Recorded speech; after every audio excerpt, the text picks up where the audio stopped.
Welcome back, everybody. This is your boy, Cali Drifter. Sitting here with Shinjiro. What's up? What's up? We are opening. Oh, you can't really see it. Let me I mean, you kind of can. scoot this. Yeah, let me move a little bit here. We're opening multi-years again. I think this is our favorite Just random packs random from different break. years. Yeah, I love doing this. This is the most fun because we can see through the ages. Basically, it's And there is a side quest for this one too. So oh, the Nomo, right? yeah, so Yeah. the guy spinning in the background looks like he has a broken head because it's a bobblehead. This guy It looks like it's a broken neck. I was thinking the idea is like, let's see if we can hunt down a Nomo Rookie card. Yes. What year are we looking for in again? From 94? what I remember, look at 95. So I we don't got think there's a lot of 95 packs in there. one Just one. one That's it. pack. We'll leave Yeah. it up here. Yeah, so It's we'll gonna be the see. final one anyway. Yeah, So we'll end with that one. But what's the oldest one we got there? the oldest year we have on the table is 87. The Sport Flicks. Yeah. Okay. Magic Motion Baseball, Mhm. 87 collector's edition. 3 cards, 5 total cards. Yeah. 3 superstars, 2 team logo trivia cards. So we'll see what That's gonna be that's fun going to to be. open. Yeah, and then What's some other highlights we got here? Yeah, we got my favorite collector's choice. Upper Deck. Yeah, that's gonna be a good one. I loved getting these cards as a kid. Let's hope they're not bricked. We'll find out. They Yeah. feel okay. Yeah, we have some Pinnacle from that same year. Mhm. It's 94. Pinnacle that I can't dog on anymore. Yeah. 93 is the large bulk of the Yeah. break. So that's going to be some Fleer 93, some Ted Williams Card Company 93, some Donruss, some Pinnacle / Score. Yep. And then in 92, we've got a couple of packs of minor league baseball. That's always fun too. 'Cause Upper you Deck. never know who's gonna pop up. Yeah. And I believe 92 Upper Deck Minor League has Jeter, Oh, if I remember Okay. correctly. There are some names in that set. 91 with Chicle. Yep. It's got the bubble gum in there, Yep. people. Hopefully it didn't ruin that top card. No, it's ruined for sure. It always Okay. is. There's always one dead card in a gum pack. Pre-rookie 1990 Premier Edition. 880 cards in this set. Oh my god. I mean, that's back when they had like 60 rounds of the draft. So Yeah. Oh, okay. Let's see. So it's all okay. So this is how do we put this for our new baseball fans? So back in the day, there was a larger number of minor league teams. Yeah. After 2020, they pared that down to one AAA affiliate per team. pretty much, yeah. And then they got rid of a lot of the like Independent single leagues. A Yeah. rookie leagues Mhm. type of teams. So they got rid of a lot of teams. This product is all players on 26 AAA clubs and select players on AA and single A teams. Okay. So that's 1990. Then flagship Bowman also has bubblegum in it. Yep. 89 minor league baseball. So that'll be nice. And then an 88, 2 packs of 88. So we will start with the 87. The oldie. Yep. Age before beauty. Go here. Let's see what we get. Yeah. I just hope they're not bricked or like Oh, been man. underwater or something. Yeah. You know? Somehow ruined. You never know with these old packs. With what they've seen in their lives, you know. Yeah. Okay. I'm going to give it one more chance. Could have been in a metal storage container in the middle of the Texas desert for the last 20 years. Oof. So who knows? Just melted together. Yep. All right. We're Oh, going to have to this go is to the scissors juicy check? scissors. Yep. Uh-oh. For those who are squeamish to this kind of stuff, look away now. No. My cards. Oh my god. Oh, okay. So this is your Trivia card. trivia card. 2017 player card and trivia card set. 2016 player cards. Full set $10. Oh, I guess this is a redemption. Oh, okay. Yeah, you would mail it in. With $10. Yeah. It's not Damn, redemption. that's a lot. It's an order form. Yeah. Oh, true. Full set $10. Otherwise, it's costing you $12.50. Hmm. Set number 5. Okay. Hey, man, Oh, 250 is 250. What do we got? San Diego Padres, Steve Garvey. Oh, Oh, look at that. yeah. These are the. Some of them don't work too well as they've gotten older. Popeye. It's still doing the motion. Oh yeah, a little bit. You can see it. I don't know if That's cool. Oh yeah. Okay. is it. Oh yeah, it is up and down. Okay. Yeah, up and down. The man with the largest forearms. Right. Tony Barnazard. There he is.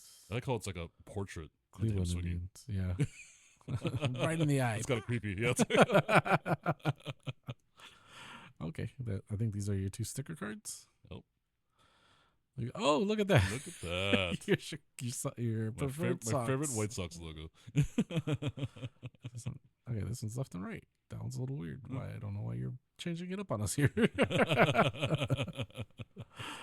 And then this guy is Dale Murphy. Oh, a little bit beat up. You can see a little bit of Like a line or like a something. fold. Yeah, it's cool though. And then Chicago Cubbies. Oh, you got a duel. There you go. All Chicago. This, Harry Carey was still announcing games on this in this era. Hey, if you were a hot dog, Bring on the hateful comments. Oh, you really want to get him mad? Tell me to put ketchup on hot dogs. Just as God intended. I don't even put ketchup on hot dogs. What the hell, man? Who do such a thing? Travesty. Right here. Come and get me.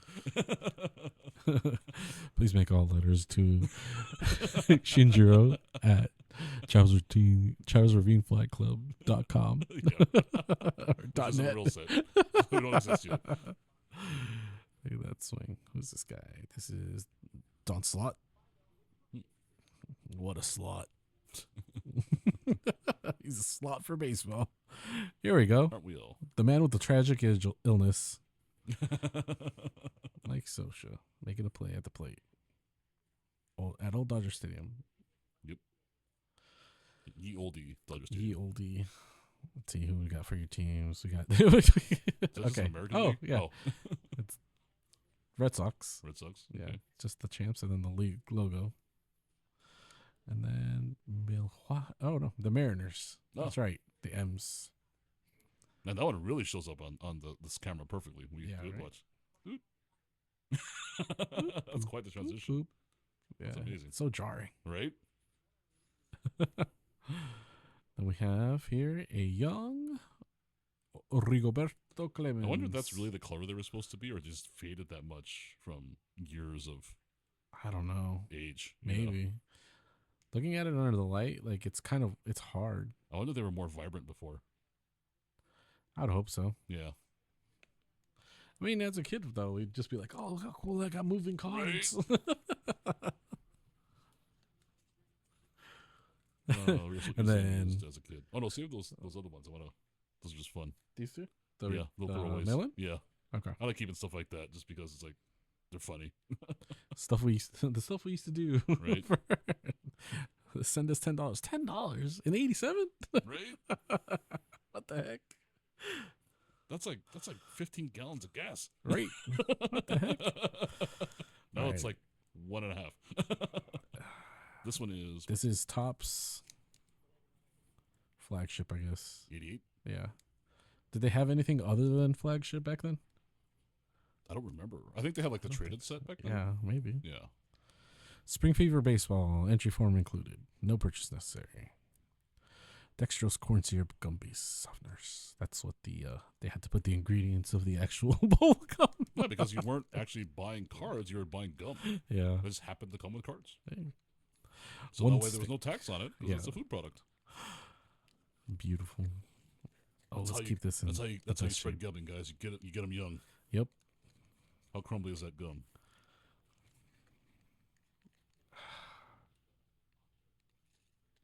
Oh, stuck to the card? Yeah. Yep. How is it? Hey. Chalky. You and Joe now have something in common because he also ate one on camera during the white elephant break. Did he really? Yeah. He's like, I'm gonna do it. And I just saw it disappear off camera and you're Mhm. like, oh. Yeah, like it doesn't have the The bubblegum flavor rubbery anymore. consistency. It tastes like Oh, it bubblegum. does? Oh, Yeah. okay. It just doesn't. I just remember even when they were fresh and new that it was like biting into a piece of glass. It don't chew, boss. It don't chew. So do we see was the other card stained? Does against? No. It's Really? actually a little bit. Okay. Like right here. Yeah. That's pretty common. But the other side, the wax, the glue. Oh, look at that. Yeah, that's a lot worse than the other one. Okay.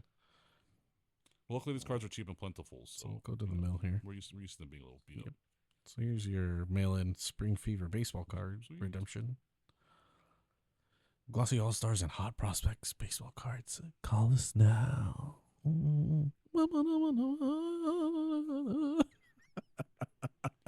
See, this is another one of those sets we talked about. Like, there's certain Results of looks that. you There just we go. remember, Yeah, definitely. right? Yes, 87 is definitely 88. Yeah, Is this 88? 88. Oh yeah, it is 88. This design, Yes. I definitely have fond memories of. Bill Madlock. Brett Butler. Oh wow, Damn. Indians Brett Butler. Future Dodgers star. Tim Conroy. Jerry Royce on the Angels. Jerry Royce is an angel. Yep. Dave Palmer. Johnny Ray. Tim Raines. There's a guy. That's a dude right there. Yep. Ken Dixon. Tony Gwynn. Afro Tony Gwynn. The Look at this great man. Tony Gwynn. Beautiful.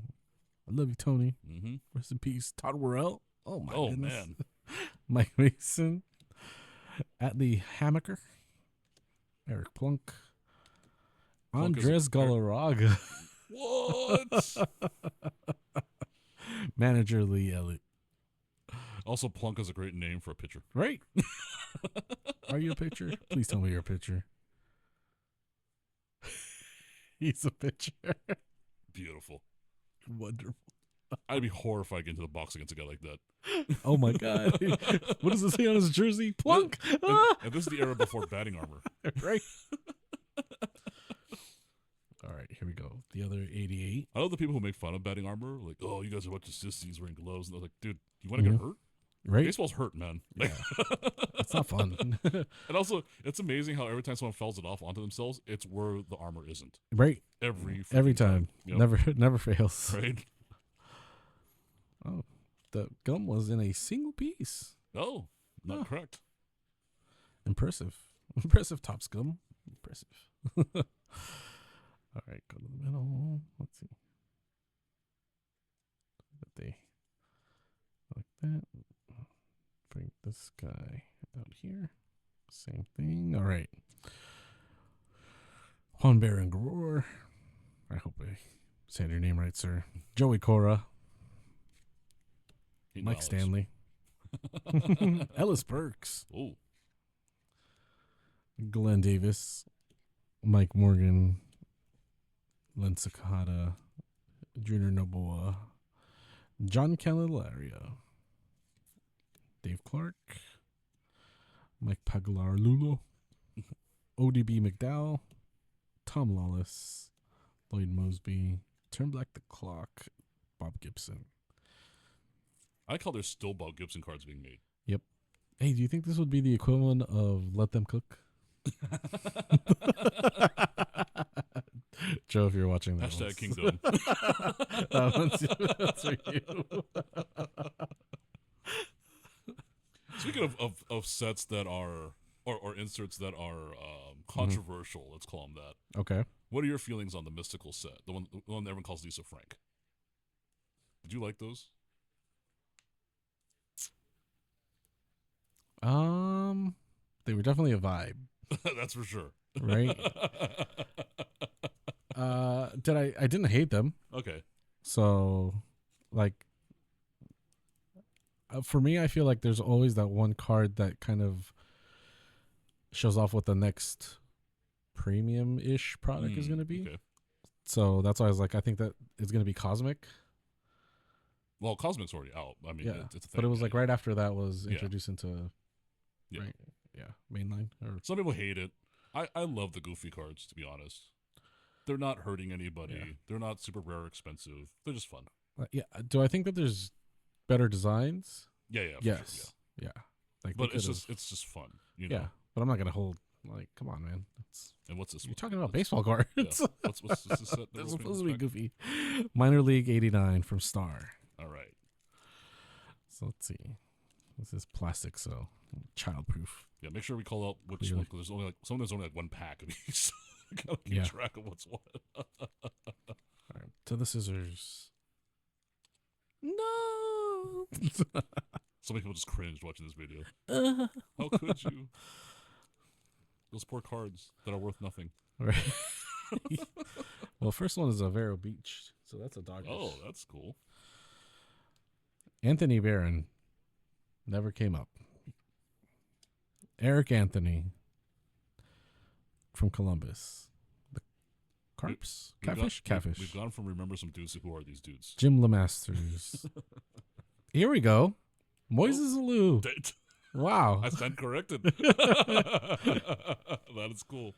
Jerry Nielsen. Mike Tresselmer. Tommy Kramer. Anthony Areola. Brian McRae. Charles Nagy. Yeah, You got two. got a couple dudes. Yeah. That's sick. That's pretty cool. Super random, but I love them. 89. Yeah. Keep these guys. Man, imagine bumping into these two guys and be like, I got your minor league card. I got your minor league card, bro. From Star. Especially Moises. Hey, Moises. They'll be like, who are you and why are you in my house? Right. First off, you should keep your door locked. This is another star pack, or This is Premier Edition. I don't know who makes these. oh, It's another minor league. so it's 89. Eight, Also? this is 90. Oh, So so we're up to 90. 90 now, yeah. Okay, made it to the 90s. Finally in the 90s. It's like when you go to spring training. You know, once you get the numbers in the 90s, like, ooh, we're at the back end of this game. Right? Oh, yeah, definitely. I think it was Rick Monday said it's watching spring training is like listening to the radio. You know, you start with the classics in like the 30s, 40s, 50s, slowly make ways into the 90s. Here we go. From Scranton Wilkes, Bear Red Barons, Todd Fruworth, pitcher. Al Pacheco from the Savannah Cardinals. That's a cool hat, man. Right? Holy, like, man, we lost. We lost because of COVID. You bastards. It's okay. We still have the Rocket City Trash Pandas. True. Jeff Hoffman, pitcher, Greensboro Hornets. Dick Egan, coach, Oklahoma 89ers. Vic Heath, That guy's got Rochester Red Wings. got some smug going. Look at him. This guy, oh yeah, Yeah. for sure. He's like, yeah, I'm gonna make the big team next year. Right? And here we are in 2025. Don't even know him. Apparently, he went to college in Auburn. Huh. Or there's a team in Auburn. Again, we can talk all the crap we want, but he still made it further than we did. True. Very true.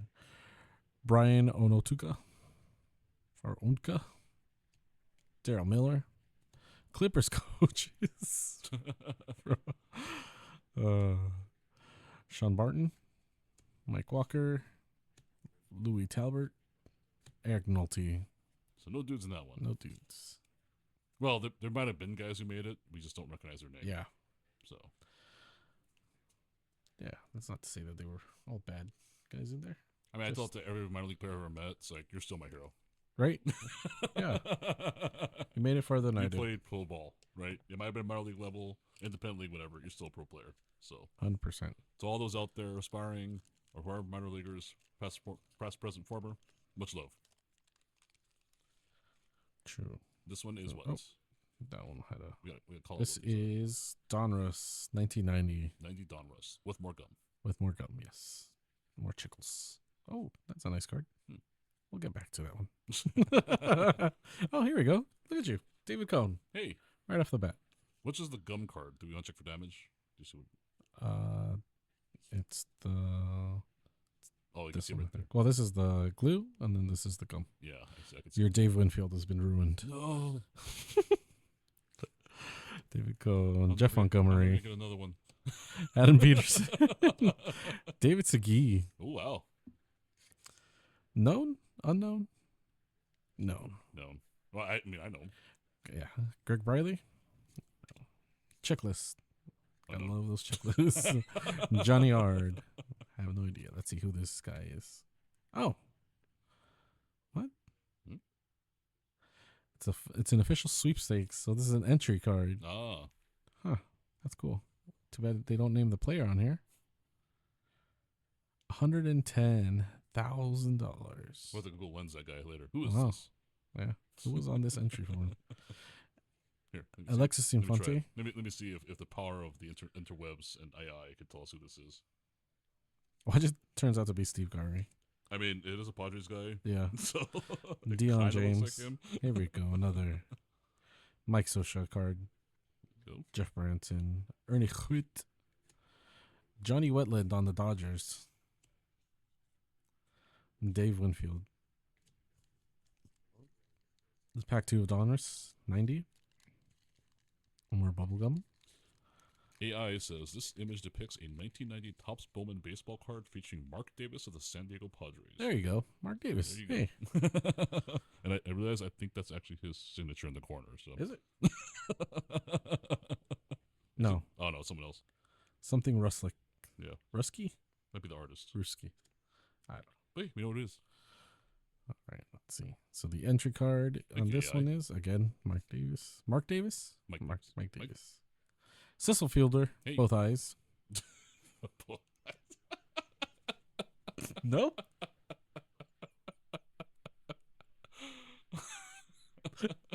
I'm sorry.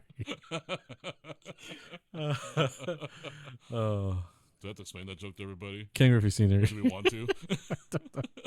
Stevie Sachs.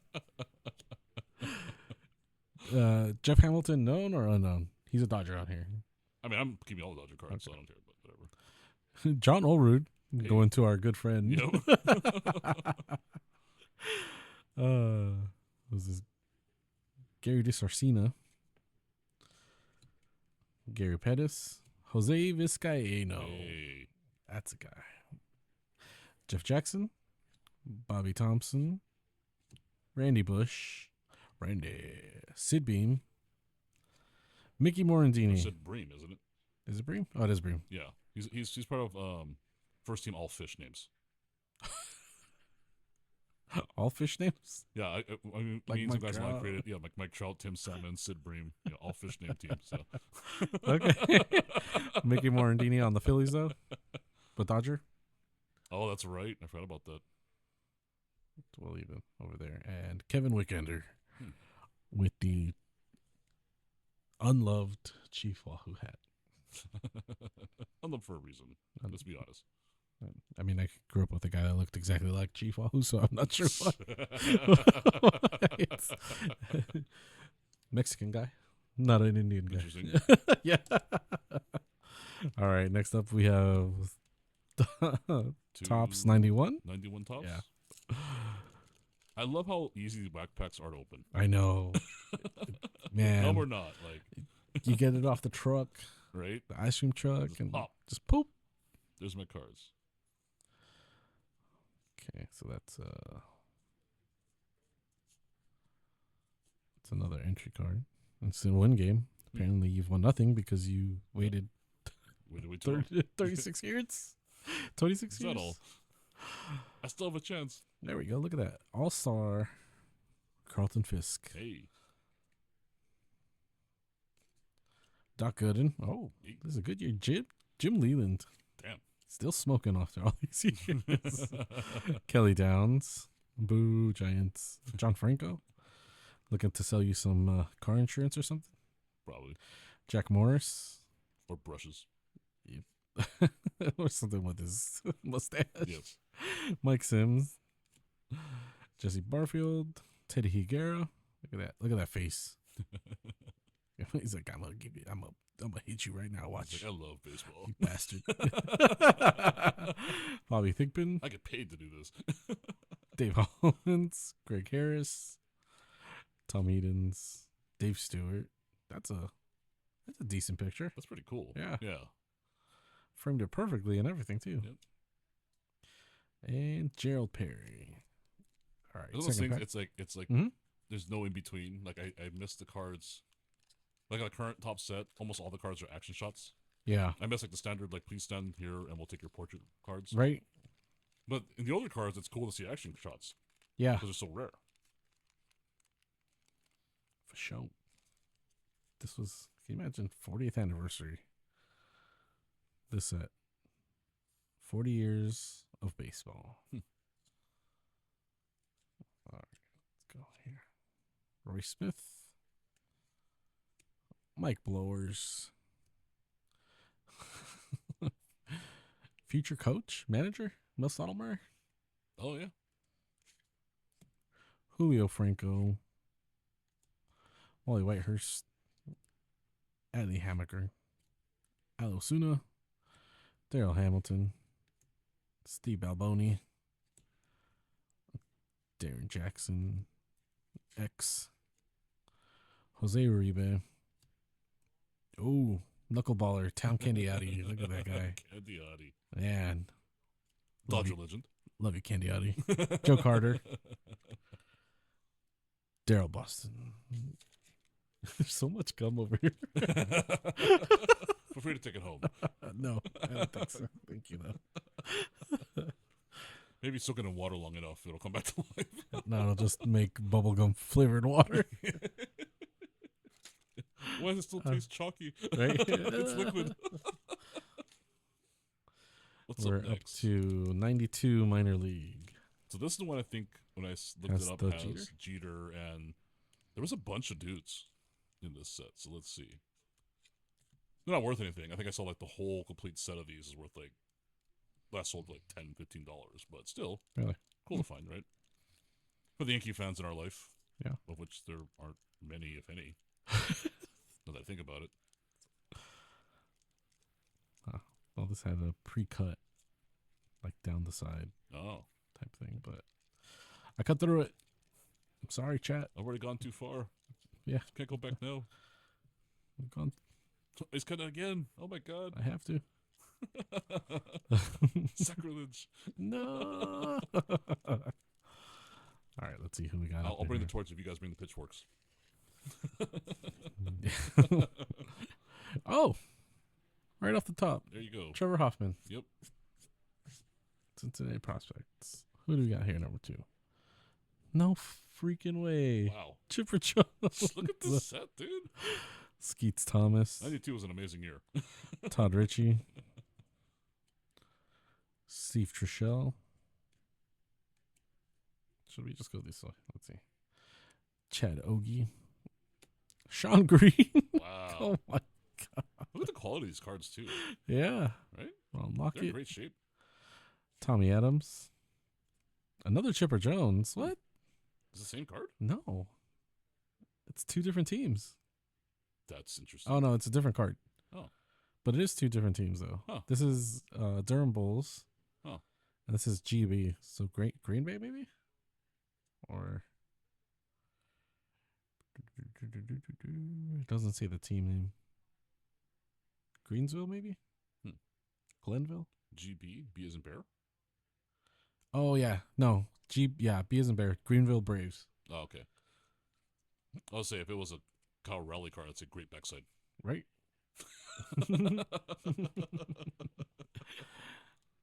Dave Stanton. Mike Bovee. That was a sick pack. Wow. 2 chippers, a Sean Green. I'm obviously way more excited about the Sean Green than the Chipper Jones. 'Cause Obviously, Chipper Jones yes. gave us nightmares. Will this be going to our friends, though? It is a Blue Jays card. That's tough. That is tough. That one might be a PC card. I have to make a whole new section in my boxes. One day. Yep. Eventual Dodgers.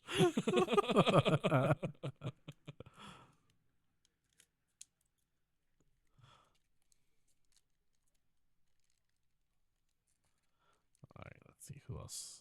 Who else we get over here? We're on a roll already. I know, man. I gotta find more of these. These are pretty cool. We got Scott Stoviak, John Mabry,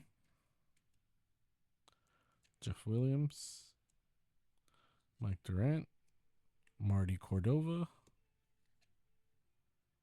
Alan Watson. It's kind of a neat looking This is card. Dodger.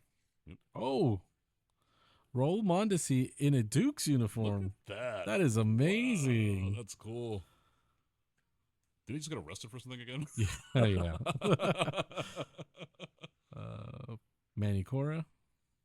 Rainbow Padres. Derek Wallace. Not the Derek we're looking for. Nope. Frankie Rodriguez. Here we go. Let's see, who's this last one? Pedro Castellano.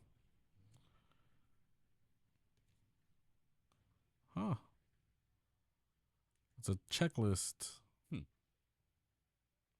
That's cool. Was that it?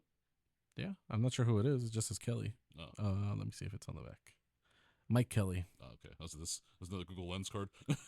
Well, that's cool. It's like the old Diamond Kings kind Yeah. of. But this is That's the one. that's right? the card of Yep. the cards. Yeah. That's the card of the rip so far. Yep. Put that on the shelf. All right. That's where'd they go? Where'd they go? 84? We're gonna sleeve it up here. Oh yeah. Protect them. Those yellow bricks be dangerous. Not the yellow bricks. Dodgers top prospects. Raul Mondesi. Damn. The Puig I really before Puig. I really hope that the new Ontario team follows these Dukes. colors. Yeah. You have a Dukes hat too, right? Yeah. Yeah. I remember that. Yeah. I had to buy it as a third Like a repro. yeah, but it What's was a what are these specs, by the way? this is a 93 Fleer. Okay. It is like there was a site where it was like a preservation site almost, Okay. where they didn't want to lose the name of the Dukes. Mm. So they would sell a product with the team name on it, even though they changed obviously to the isotopes. Oh yeah. Look at this beautiful packaging. Oh, I didn't know it was perforated. Look at that. No. I could just open it like a TCG game. This is what again? Fleer 93. 93 Fleer. Yeah. Oh, well, Preroids Barry Bonds. Skinny Bonds. Is it bricked? It looks like it's bricked, huh? All Star. No. No? Oh, okay. Wow. That's a lot of cards. That is a lot of cards. That's a fatty. We'll put you here, even though we hated you later. Frank Viola, Bill Picotto, Joe Oliver, Pat Borders, Milt Culver. Just a checklist. Let's see how many are upside down here. This is Mike Jackson. Not a great looking set, to be honest. No. Like, it's a pretty boring layout. Mike Hartley. The gray brings me down. John Smoltz. Greg Jeffries. Dave Hollins on a Round Trippers. So I have a Fleer Round Trippers of Cal Ripken Jr. from like a 97. Way better than this one. It's not just a stamp. Mike McFarlane. Dan Walters. He's like, I ate a hamburger this big. Darren Jackson.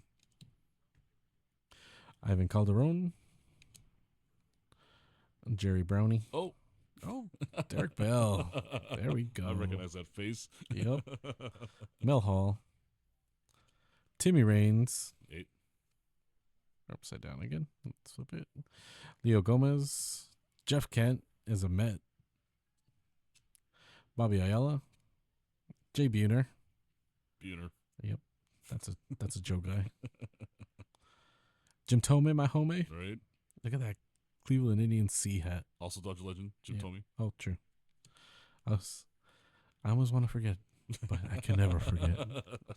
Tell me my homie. John Orton, Donovan Osborne. We've got another one of 93 Flea here. Oh, the next ones are those Ted Williams cards. I'm curious to see what those Yeah, are. some of those are fat for no reason.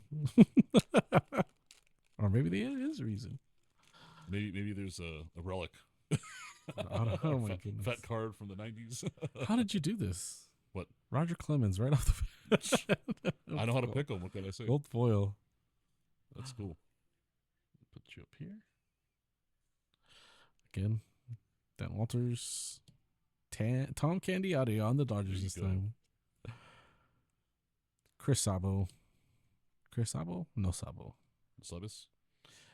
Wow. Pudge. Hey. Ivan Rodriguez, for those that you don't know. Kevin Tapani. Ron Karkovis. Gerald Clark. Mike Sosha. Terminal illness. Bob Wickman. Tragic illness. Tragic illness. It's a tragic terminal illness. Bob Welch. Kenny Lofton. Hey. Future Dodger. Chuck Finley. Yep. Michael Lavallery. Donovan Osborne. Darren Dalton. He's a known guy. Terry Pendleton. Hey. John Olrude. Again on the... Right. This guy again. Yep. He haunts our dreams. He's showing up a lot in this rip. Huh? He's showing up a lot in this rip. Yeah. It's kind of cool. Dennis Powell. Arthur Rhodes. Gary Sheffield. The sheriff. Ton Benzinger. What's that? Yeah. Okay. What do you think about the back of the card? That's interesting. Right? That's actually way cooler than the front Better of the than card. the front. Yeah. Miller Hill. It's the opposite of the Topps MPB cards. Yeah. Dean Palmer. Those are so boring on the Oh, back. dude. Pedro Munoz. Ozzie Guillen. Hey. Todd Worrell. Look at that guy. Beautiful. So that was 90 Fleer. I love how we kind of come full circle because we see so 93 many Fleer. players in these cards with long hair and tight pants. Yeah. And we're kind of back there again. We're back in the tight pants, long hair era of baseball. True. Mercifully, no vests, though. Yeah. Yeah. Let's see. Dodgers prospects. Or top prospects here. That's cool that they at least gave you one foil card per pack there. It's pretty neat. Yeah. And they give you a ton of cards. Yeah. So, are those three all the same pack? They Or one just happens to be huge. I don't know. I mean, it's priced differently. These smaller ones are $1.99. This one was $3. Is the markings any different? Does it say anything? 160. No, it doesn't. It'd be funny if every single card is just Ted Williams doing random stuff. Mowing the lawn. Right? Ted Williams has a Arnold Palmer. And what year are these again? 93. Okay. 93 Ted Williams. What are they? Premier edition, it says. So. Let's find out what's so premier about them. Let's see. Cut along the laces. Oh, God. Sorry, Ted. Your head's already frozen in Arizona. Right next to Walt. Yeah. Purposely bought it there, too. I knew you were a Disney adult. Oh, okay. So there's some stickers back here. Oh, interesting. You can tell by the cuts, the circular cuts on this one. Oh, yeah. So we have Indianapolis and Harlem Stars. Just minor league teams, I guess? Maybe. Yeah. Maybe he played for these teams. I don't know. We'll have to see. Johnny Mize. Oh, Interesting. Like they're actual baseball cards. Yeah. Check that out. Well, I mean, it's the Ted Williams baseball card company. So Bob Gibson. They make baseball cards. This is kind of cool. It's not modern. Going north. Yeah. Salbando. Maybe they're just made to Like just portray the history of baseball or Yeah. the greatest players. Or Darrell Evans. Ronald Charles Say. El Pinguino himself. I like the embossing. You notice that on the back? Yeah. From the top there where the logo's at? You can Oh, see yeah, that's embossed. Yeah. it's this part. From the front? Yeah. Yeah. That's interesting. That's really cool. Yeah. The Penguin. The Penguin. One of the few Dodger legends I got to meet in person. Joe Gargiola. And I messed up and called him the Penguin to his face the first time I saw him. Did you really? I was like, oh, it's a Penguin. He kind of gave me this kind of funny look. I was like, sorry. Billy Herman. I'm Buddy not Bill. waddling. This is how I walk. I'm sorry. Warren Spahn. Hey. That's good. Let's see here. Donnie Newcomb. Oh, man. I miss Don. Barrier Breakers. Go North checklist. Oh. And That's then interesting. Mini Mun. So I guess it's just the checklist for that other card with Bob Gibson on it. Or yeah, he's number 142. 141 is Roy Campanella. Oh. Can't be. The best. It's amazing how his career was shortened by that auto accident, but he still held so many records for so long. Yeah.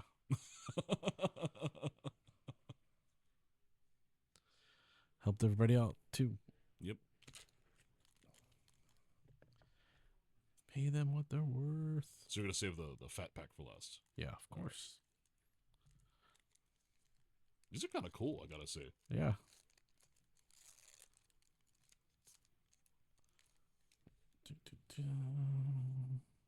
Okay. Who are these teams? We've got speaking of Campy, Roy Campanella and the Brooklyn Dodgers. This is random stickers, huh? Yeah. Well, I don't think they're stickers because they have like a little cutout. Is it a pog? Maybe? I don't know. Here, look at it. Bud Harrelson. Willie Mays. True photo variant. Ron Santo. That's a good one. I'm not sure what these are supposed to Joe be. Torre. They're pretty cool, though. Yeah. Satchel Paige Hey. on the green foil. The foil, yeah. Yeah. Let's see. Go back this way. Gaylord Perry. Hey. Ken Holtzman. This is a cool set Oh. because he's got, Teddy Williams. Look at him. El Mexicano himself. This is a kind of cool set because it's got like Negro League players. Yeah. You know, look, a picture of Ted Williams from his youth. Going north. I'm assuming is that before he played the majors? I'm guessing? That's cool. I don't know what's up with all these little spots. Huh. That's weird. Jim Fregosi. Another checklist. Willie Mays again. You'll enjoy this one. Don Drysdale. Oh, Big D. Donald Scott Drysdale from Van Nuys, California. Yep. Also responsible for the saddest call in Vince Scully's career. True. For those who don't know, look it up. Vince Scully and Don Drysdale used to call the games together. Mm-hmm. We remember that. We were younger.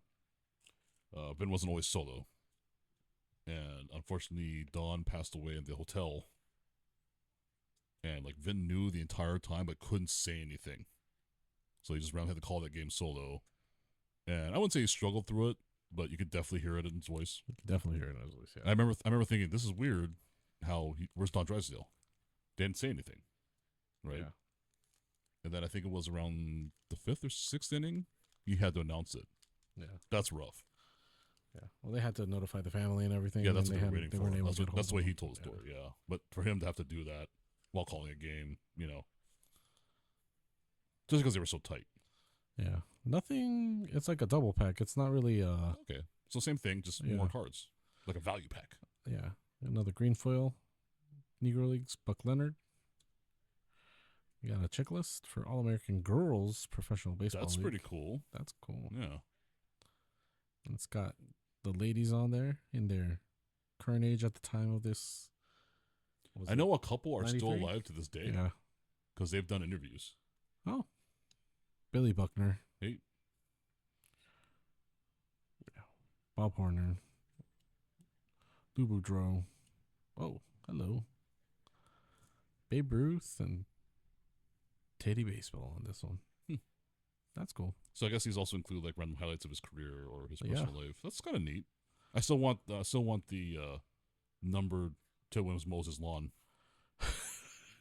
of 10. X Factor, please. Yeah. Make it happen, Tops. Come on. Willie Mays again. True photo. That sounds like an Alan Ginther thing. We should have like random Yeah. baseball players doing just mundane things. Mundane stuff. Yeah. Dave Roberts makes a bologna sandwich. Ron Santo, Joe Torre, Satchel Paige, Gillard Perry, Bill Madlock, Foil. Green Foil, Max Manning, the Iron Horse, Lou Gehrig. There you go. For all you Yankee boys out there. Eddie Lopat, another Yankee. The Georgia Peach. Nice. Ty Cobb. Yep. Steve Garvey as a Dodger. I gotta love Ty Cobb's kind of quasi renaissance because we all learned of Ty Cobb's through Ken Burns baseball, and we all were like, "This guy is a huge racist jerk." Mm-hmm. Come to find out, that was all based on like one dude's book only. Yeah. And yes, he was not the nicest guy in the world, but he wasn't quite like the second coming of Satan that Ken Burns was about to be. Yeah. And I've had to eat crow on that one for sure because I believe the Ken Burns version. Yeah. Forever. You know. Brooks Robinson, Sepia. Oh, nice. Well, or it might not be sepia. That might just be the era of the photo. The era of the photo, yeah. We'll call it sepia, though. And what was the stickers on this one? What were they? It was the Cleveland Buckeyes and the Detroit Stars. I don't know if they're Pogs because they do have the tab on them like they're milk caps. Is there something in here? No, I don't think so. Should we open the chat? He's like, don't you dare. Right. Oh, man. It's cool, though, that they have the girls' professional baseball. I just love the mix, to be honest. It'd be really cool to see these cards be pulled, though. Yeah. Yeah, it's a really good mix. That's a cool set. I'm going to have to look for more of these. Yeah. Yeah, it's almost exactly 2. Oh, yeah. Look at that. I think it's just the thickness difference is probably the other Pogs. Pog card, milk cap card, whatever you want to call it. What's next in the docket? Right, here we go. We're working our way to the bottom. Don Ross Baseball, 2nd edition, or Series 2, sorry, 93 still. 93. So we're still in 93. Right. Still in the 90s. I think we're almost to 95, though. We're almost to the international era, We're still in the rad era. Yeah. We're just talking about that today, too. Like, the 90s making a comeback, being all trendy. It's very strange. Right? What? No, I know how my mom felt when bell bottoms came back. Why? Hey, we're still waiting for like shoulder pads and big hair to come back. Right. You know? Why'd they skip that trend? And bangs. What's up, man? What's going on? I mean, JNCOs came back, as crazy as that is. Ooh. So expansion draft. Oh, okay. Butch Henry. Look at that. That's cool. Oh, another expansion draft. Steve Decker for the Marlins. All expansion drafts? No. I think they just got it. Wow, Vinny Castilla. That was definitely an expansion draft. Let's go this way. Tim Jones.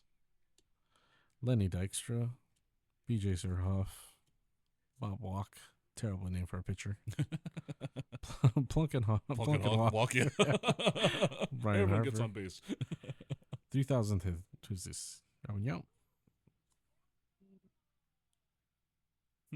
Yeah, I mean, this is kind of cool card. Look, so there's this one. Mm-hmm.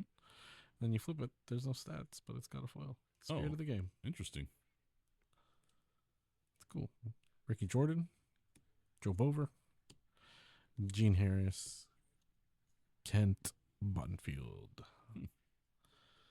That's for that one. I'll put you up here since. Okay, we are in a 93 pinnacle now. All right. It's on the 90 degrees. We're closing in. We're coming for you, Nomo Rookie. I think we should make that a recurring. Like every time I get a bunch of 95 packs. And I think they have to be Series 295. Uh-huh. Well, it has to definitely be second half of the year. Yeah. Yeah. So I'll have to look up to see what those are. But we'll maybe I'll make this my thing. It's like, you know what? I'm just going to find this Nomo Rookie one of these days. I mean, there were a lot of them. One of them. One of the many. Yeah. Pet Litzech. These are kind of cool looking. Yeah. What's this? Chris Sabo. Look at those glasses. Damn. Holy smokes, man. Timmy Raines. Matt Williams. Even though I don't like you. Terry Mulholland. Pat Kelly. Here we go. Carlos Hernandez. Hey. Los Dodgers. Rookie card. Apparently it's a rookie card, I think. I'm impressed at how glossy these are, and they're I not know. bricked. Right? That you can definitely tell these wouldn't get a 10 because the edges on them are all. I mean, hardly anything for this era yeah. will get a 10. Kurt Stillwell. Ozzie Guillen again. Ozzie Guillen. Jeronimo Pena. David Need. And this is a draft, expansion draft. Oh yeah, he's got a Colorado hat on. Rookie prospect, Bernardo Brito. I forgot to mention we were in the Jack Clark, Rich BD Allen. before Dinger era, and now we're moving into the AD after Dinger era. After Dinger, yes, true. The Idols. John Smoltz and Jack Morris. Where's? Oh yeah, there he is. That's Smoltzy. Another one. Will this be going to our friend? Our Toronto friend? Possibly, yeah. I mean, most people aren't a fan of Smoltz anymore because of his broadcasting career. Yeah.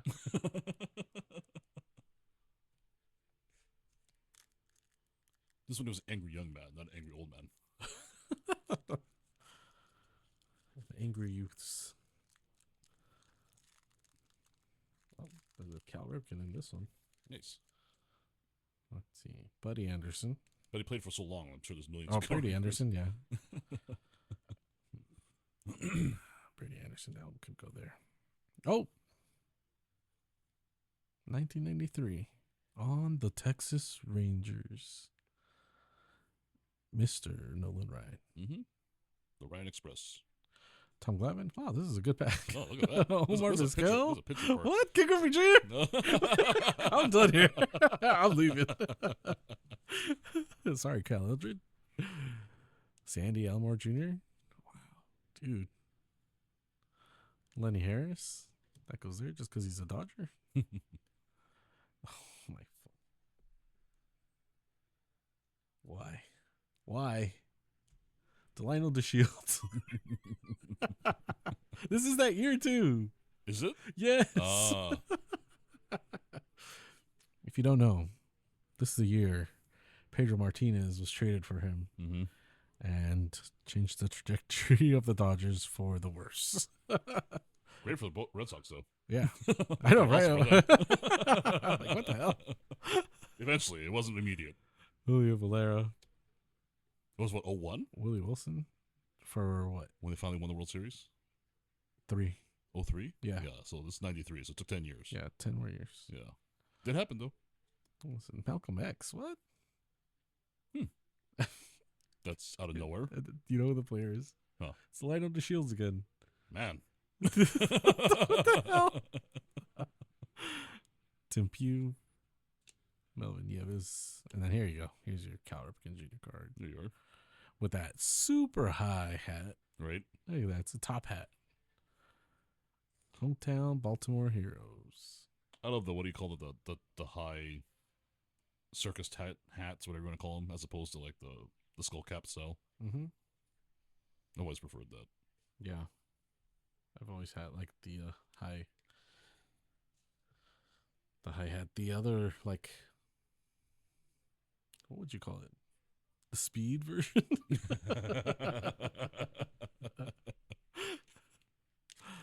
Okay, so this is another one where it's a weird kind of. So they're all like the same, but there's different. Yeah, types. so these are, the red ones are, well, that's a series 1. This is series 2, and this Pinnacle's saved for another time. So we'll start with series 1. Series 1 of what? Yeah, of Upper Deck. What year? Collector's Choice. What year? 94. Okay.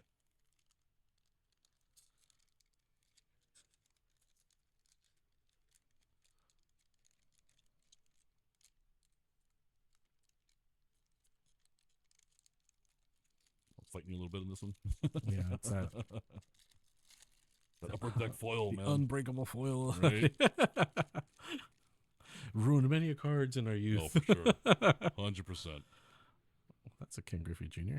Nice. But, oh, this one's a little bit stuck together. Hang on. Oh, Let no. me try to get these Got some light bricking going on here. for you here. There we go. Okay. So, Albie Lopez.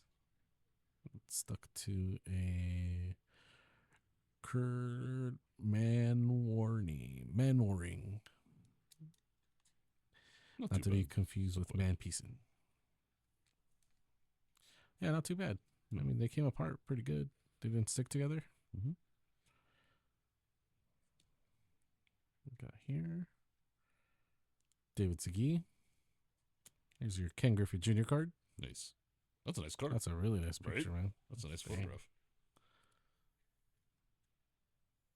Tim Costo. Pat Rapp. And another Ken Griffey Jr. card. Oh, that's cool. So your checklist, though. But this card is really cool. Yeah. That's sick. Cute dramatic lighting. look over there. Look over there. This is the other series one. It's the blue pack, though. The other one was a red pack. Not sure if that means anything. I don't know.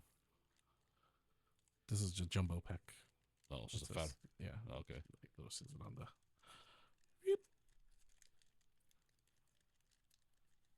I hear Vinny in the background back there. Shouldn't be because they're showing a replay of the game in Japan. Really? Yep. Oh, sounds like, well, through the headphones, it sounds like them. Oh. It's not like that. Oh, these have signatures on them. Huh. Like full stamp? That's kind of cool. Yeah. Check that out. Move on. Move on. Brett Butler. Dodgers, Brett Butler. Yep. One of my favorites from the era. This is Fred McGriff, the crime dog. The crime dog. Gotta love it. Mark Newfield. Stuck to something. Sticky. Yeah, it's just the edges. Hang on. There we go. We got a Raul Mondesi again. Nope. Oh. Carl Everett. Remember that? Why That's are they cool. booing him? No, we're saying Raul. Raul. Now the tradition continues with Mookie. Yeah. We sound like cows. Chad Kruger. Alan Watson. Who's this? Eric Hansen. He's not even looking at anybody. Like, where are you pitching, bro? Come on. Rod Beck. Oh my God. Rod Beck. Mm-hmm. The nemesis. Robin Ventura. About to get punched in the face right? by Nolan Ryan. Don't put on next to that Nolan Ryan card. It's going to end in fisticuffs. Tim DeShays. What we got here? Greg McMichael.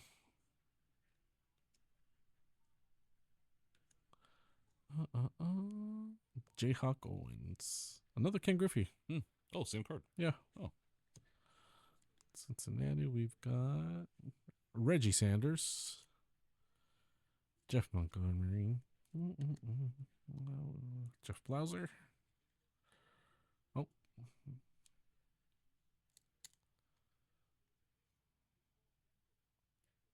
Phil Hyatt. Wayne Kirby. That is it for the Series 1 packs. Let me grab these for you. We'll put them up here. Let's go there. Okay, Series 2.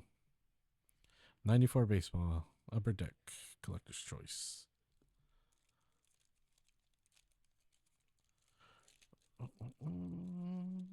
Come on.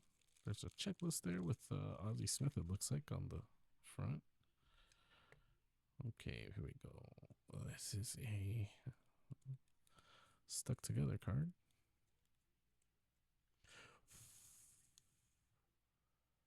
Oh, it's just folded in half. It's like, yeah, it's like it's meant to be stuck together. Really? I think so. It's got like glue. Oh, that's weird. What is it? There we go. Oh. Oh. Huh. It's like a game or something? Yeah. Scratch here for your prize. Huh. So it has. So we got an ancient booklet card. Toronto Blue Jays, Robbie Alomar versus Chicago White Sox, Frank Thomas. Scratch off rules. To begin, split the card into 2 sections. Choose one team and give the other to a friend. Oh, let's do this. Put that away. Bo Jackson, signature. Flow signature. Johnny Damon. Look at that. Oh my goodness. Future Foundation. They said, make it look like you're catching a ball. Acting. Acting. Johnny Damon. Damn. Juan Gonzalez squashing a baseball. Damn, Well, that's an auction. That's some grip strength. Henry Rodriguez. Joe Carter. That's going to our friend. Mm-hmm. Pedro Estacio. This was definitely a Dodgers pack. Some stuff together. There we go. Marquise Chris. Oh my God. Trevor Hoffman. This can go with your minor league card. Yep. Ken Herbeck. Put you here. Greg Vaughn. And who's this guy? Ozzie Smith. That's the checklist. Wizard of Oz. He's lost in the mystery spot.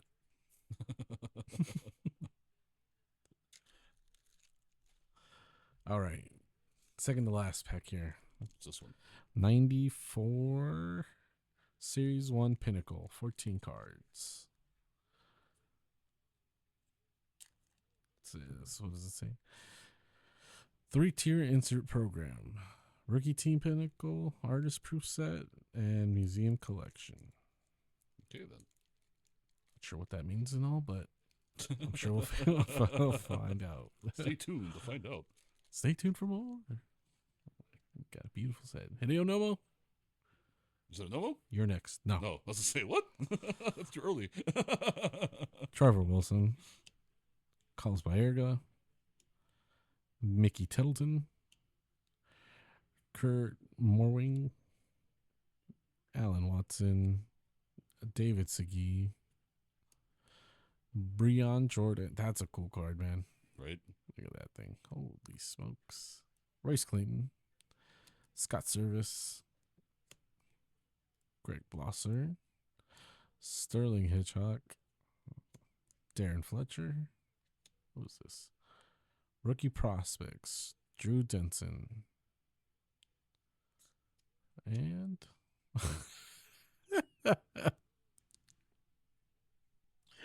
Benji Gill. But look at the spacing on the last name. Wow.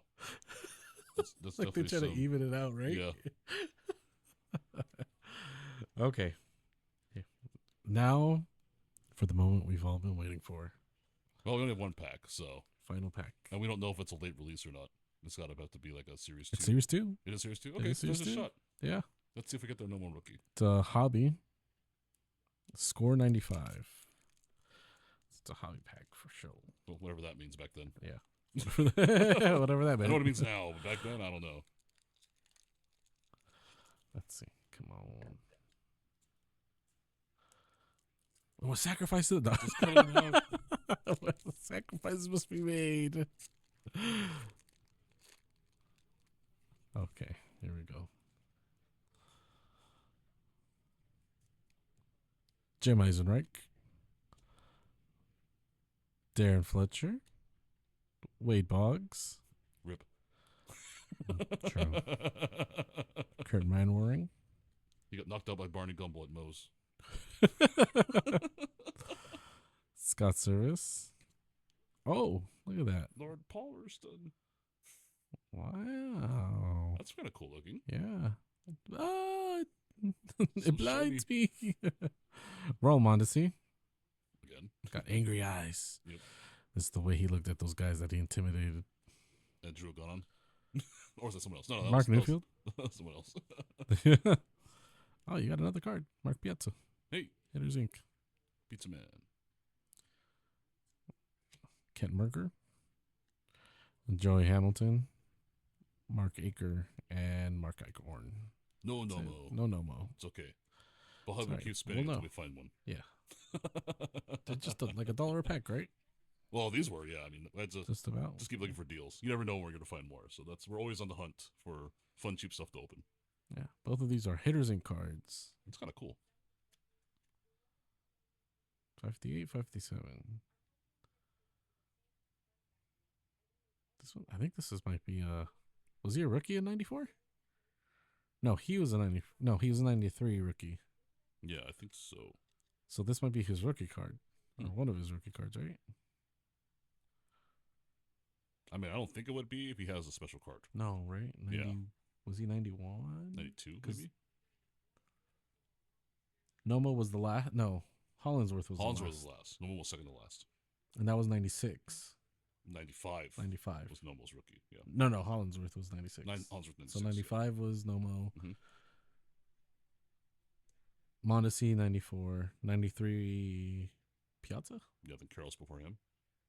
Yeah. I think so. Yeah. Through the years. Wow.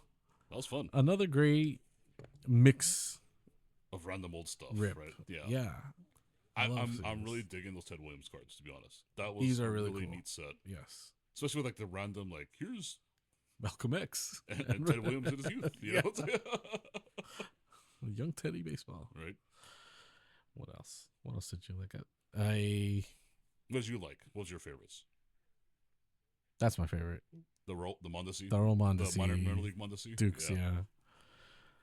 I'm just a fan of the Dukes. That's just the era of AAA team that I grew up with. Gotcha. So there's a lot of memories with that one. Mm-hmm. Looks wise, the collector's choice, obviously. Oh, yeah. These have always been my favorite. Purely aesthetically, yeah. Like, it's a good mix of like true photos. I mean, this is just a checklist. Yeah. Like, there's no reason for this true photo to be on a checklist. Right. And then just the photography, like that Ken Griffey Jr. Mm-hmm. Like, that's damn, just a good looking card, right? This one, yeah. Look at this. It's unhealthy. It does things to women and men alike. No one is safe. No panties are unwetted. There are no dry panties in the house. Yeah, and then it's kind of cool to see our knowledge of players. Like in the past, we know, especially because it's from an era where I think we were more. Well, I personally was probably way more into baseball as an obsession. Yeah, like overall, like I still follow baseball, but that late 90s was like when you transition from a kid following baseball from chasing baseball cards to chasing girls. True. So that 95, 94, etc. was kind of where I trailed off. Like I still watched the games, right? But I wasn't like right to the corner comic book shop to buy baseball cards all the time and trading cards with my friends and just absorbing every minute of baseball I could, right? Yeah. And then even now, as much as I watch and follow baseball, which is so easy now with the internet, let's be honest, like whether it's MPB or just disseminating information via social media, it's more accessible than ever before. But I think it still pales in comparison to my childhood. And also because I think the country was way more baseball centric back then too. Yeah, very much so. Like ESPN was like, when it opened, was like 50% baseball coverage. Well, yeah, I mean, it encompasses the longest span of the year. Yeah. So, yeah, and also about these cards too, especially the 94. Like that's the shortened season. Oh, that's right. Yeah. So that 95 one, so this one is stats for how many games did they play? 40? It wasn't much, yeah. It was like you thought COVID year was bad. Yeah. I mean, people got to remember that shortened season. Yeah, let's see. Come here, Piazza. Oh, that doesn't have any stats on it. Great. Of course not. 94 it says 97. But of 162, was it 160 back then? Or still 162? 162, I believe. Yeah. So, still a lot of games left unplayed and no champion that year, so it was definitely something else, right? Yeah, that was a weird time, and then it came back and it wasn't exactly the same. Well, I mean, you had people that, resented it, and then you had the steroid thing pop up. So I mean, it was just. I don't think baseball's ever recovered, to be honest, Yeah. because they're riding that high. Like, Yeah. they were super hyped up. It was the predominant sport, just as much as it was before. Like, you go back to the stories of Babe Ruth and, you know, the Athletics being in Philadelphia with Connie Yeah. Mack. I mean, that era of baseball was it, right? Yeah. And even through the 80s into early 90s, Mhm. baseball was still it. You could just see, like, Major League came out, Bad News Bears, you know, nonstop movies, pop culture references, baseball players on Johnny Carson, you name it. Yeah. Everyone knew a baseball player of some kind, Yeah. you know, as a celebrity. And now it's like, you could do that with football players and Yeah. basketball players, probably. Everyone knows LeBron. True. Mahomes is on like every other TV commercial sometimes, it feels like. So he pops up all the time. Very true. But I mean, the only guy you see regularly on TV commercials for baseball is Otani. Mm-hmm. And it's that same New Balance commercial like every Yeah. freaking time, right? So I look at it and I kind of reminisce about a better era for baseball, quote unquote. Maybe not Yeah. so much better as far as like the cheating and taking greenies and like all the things that came out later. hazing Yeah. and all the terrible things you learned about them back then. But when I think about the obsession America had with baseball back then, Yeah, it's different. I miss that in a way. I do enjoy all the other sports. Mm-hmm. We did technically have Major League Soccer back then, but it wasn't what it is now. Right? Like the New York Cosmos. Yeah. Era. Yeah. It was like nothing. Football was still popular, but not as widespread as nowhere near what it is now. Yeah. Basketball too was starting to come up.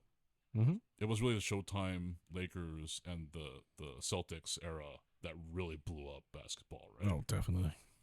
Then you go into like your Supersonics, Sean Kemp, Mm-hmm. you know, Patrick Ewing, you know, all the bad boy Pistons, you know, that happened at the perfect time for them because baseball was reeling, and all these other sports came up strong. Yeah. I was just watching a video the other day of somebody saying, like, back in the 90s, teams used to fight. I miss the old basketball of the 90s. They need to bring it back. And they were like, what? He's like, yeah, they used to have an enforcer. Yep. And the dude was like, so like Dennis Rodman was hired to beat people. I was like, nah. He's like, Rick Mahorn was Mahorn, yeah. Rodman was a defender. Yeah. He was to draw people away. Mahorn was a guy out there. I was like, I'm just going to straight clothesline someone in the middle of the court. Right. You know? Yeah. Bill Lambier. Lambier. That. The truest villain in all of the senses of the. And there ever was a bona fide basketball heel. That's probably Bill Lambier. And he didn't care. He still doesn't care about that to this day. That's why, like, when people ask me, or when people argue who was the greatest scorer of all time in the NBA, Mm-hmm. I will never change my answer, which is, because you're talking pure scoring. I don't care how many points it was, just someone who was unstoppable as a scorer, it's always going to be Kareem. Oh, yeah. This guy Huck was unstoppable, undefendable. And it's funny because he's always said, anyone who wants to learn it, come find me. Yeah. And no one has. Yeah, it's weird. To hold his record for that long without 3-point. Mm-hmm. Without 3 Yeah, that's true. You know, in an era that was much more physically demanding with much lower scoring games. Yeah. That's how devastating the Skyhook was. Yeah. Like the crazy amount of years that they lost just to the physical beating up that they took every year. Like if they played with today's rules, man. I'd probably play till he was like 50. Yeah. You know? Easy. That dude was crazy. Because that's why like LeBron's amazing. And so was Kobe that they're playing and did play for so long. Yeah. Is because LeBron's a big dude. Right? Yeah. Like he's just physically huge. He's a big guy. And that's hell on your knees, as we know. Yeah.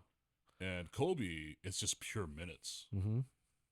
Like, his body was so worn out towards the end of his career. It's amazing he was still playing at that level at all. Same with LeBron. Like, people crap on him all the time. I get it. People say flops, whatever. Yeah. But his ability at this age is probably something we're not going to see again, to be honest. Mm-mm. And, you know, again, I still say Kareem's a better scorer. Yeah. Pure scorer. Yeah. You know, I'm not saying who's a better point guard or who's a better whatever. Pure scoring is still Kareem. Yeah. But I mean, these are some amazing talents. 100%. right? Yeah. Like, I'm more impressed now with guys who play with longevity Yeah. than just skill. Yeah. I think that's the um, stat, or I guess like the fact that I like the most about LeBron is he's played with something like 95% Oh yeah, I of saw the something players playing today. Yeah.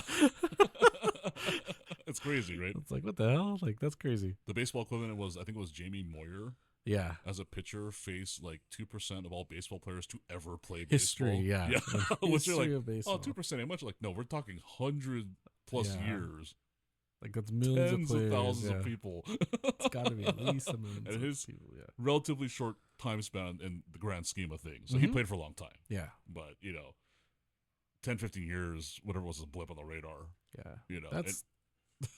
That's a dude that and these guys need to go learn from. Like, Jamie Moyer needs to open his school of baseball longevity pitching. So or something like that. one thing I remember reading an article about, I want to say it was mentioned in the documentary Chasing Nolan, Mhm. Nolan Ryan, and I think some pitching people had brought this up. I know I can't remember his page. One guy specifically was trying to determine, did Nolan Ryan actually throw 100, because there was no accurate radar guns back then. Right.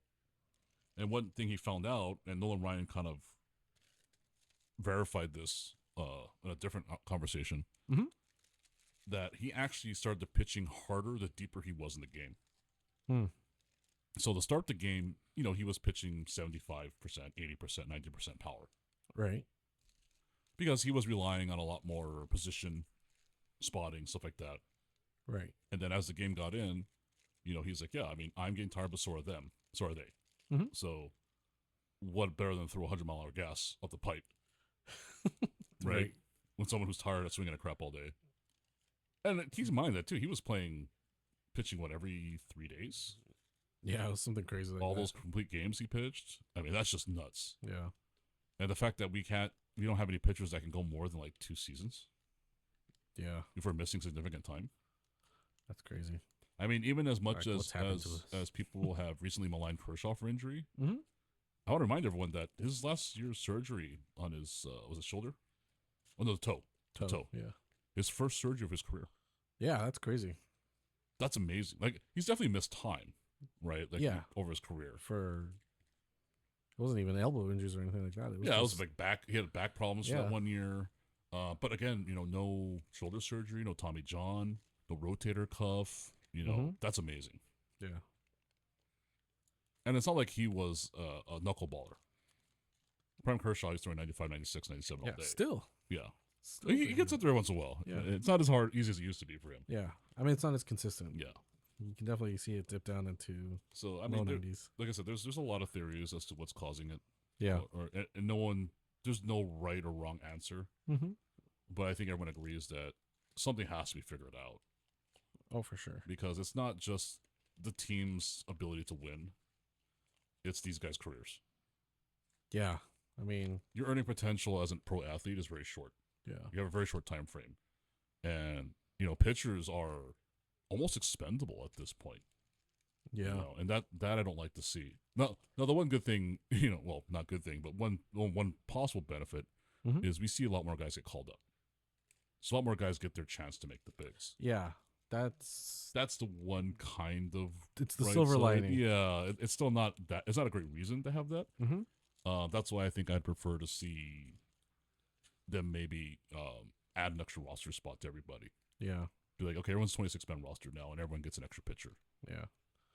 Let's make 6-man rotation a thing, or let's get more rest. I think everyone throwing 100% all the time is just not conducive to long-term careers. Yeah. Yeah, they definitely have to do something, because I don't know, man. This is a wild game where we're using. What are the Dodgers up to now? 11? 15? At their peak was 16 pitchers on the IL. They're down to 14 right now Yeah. because Kirby Yates and Kopech were activated. Okay. I mean, that also includes Otani, by the way, because he's technically Oh, not yeah. pitching. So. Constantly on the.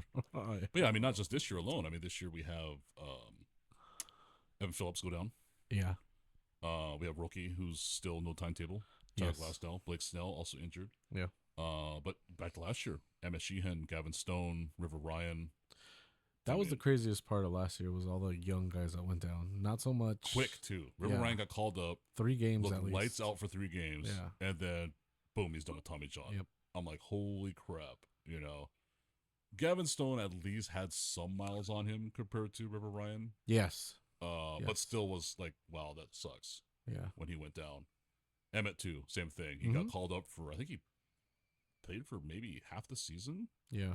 And then boom, elbow surgery. I'm like, really? Crazy. You know, this is when they're that young. It's like, yeah, I get that they can recover and heal faster and all that good stuff, but you know, I don't want to see guys getting that many surgeries. Yeah, like it's weird. Like, why is it not happening to them at the AAA level? Yeah, or college level. Yeah, like why is it minor league when they come up? Are they just throwing too hard? Is it too much enthusiasm? I guess some people might call it.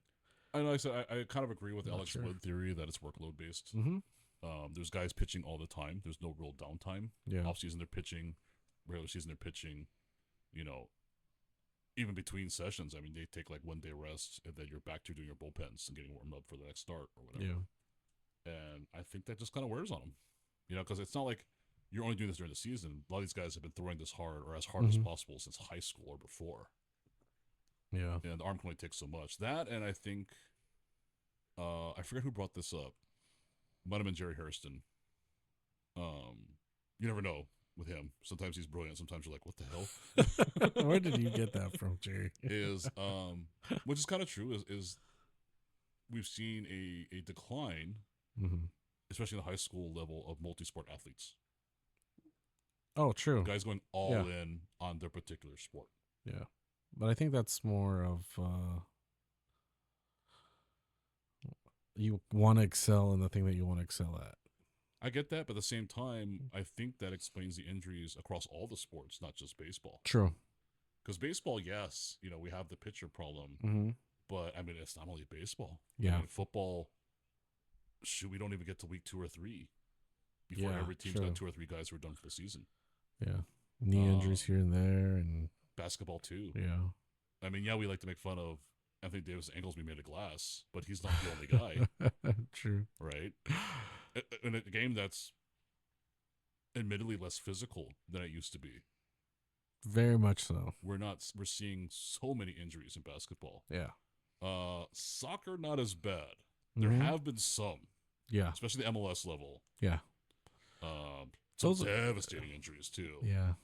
A lot of those unfortunately come down to grounds too. Yeah. It's not so much player on player hits. It's just, I don't know. Like, I don't want to blame these crews because they do terrific jobs at what they do.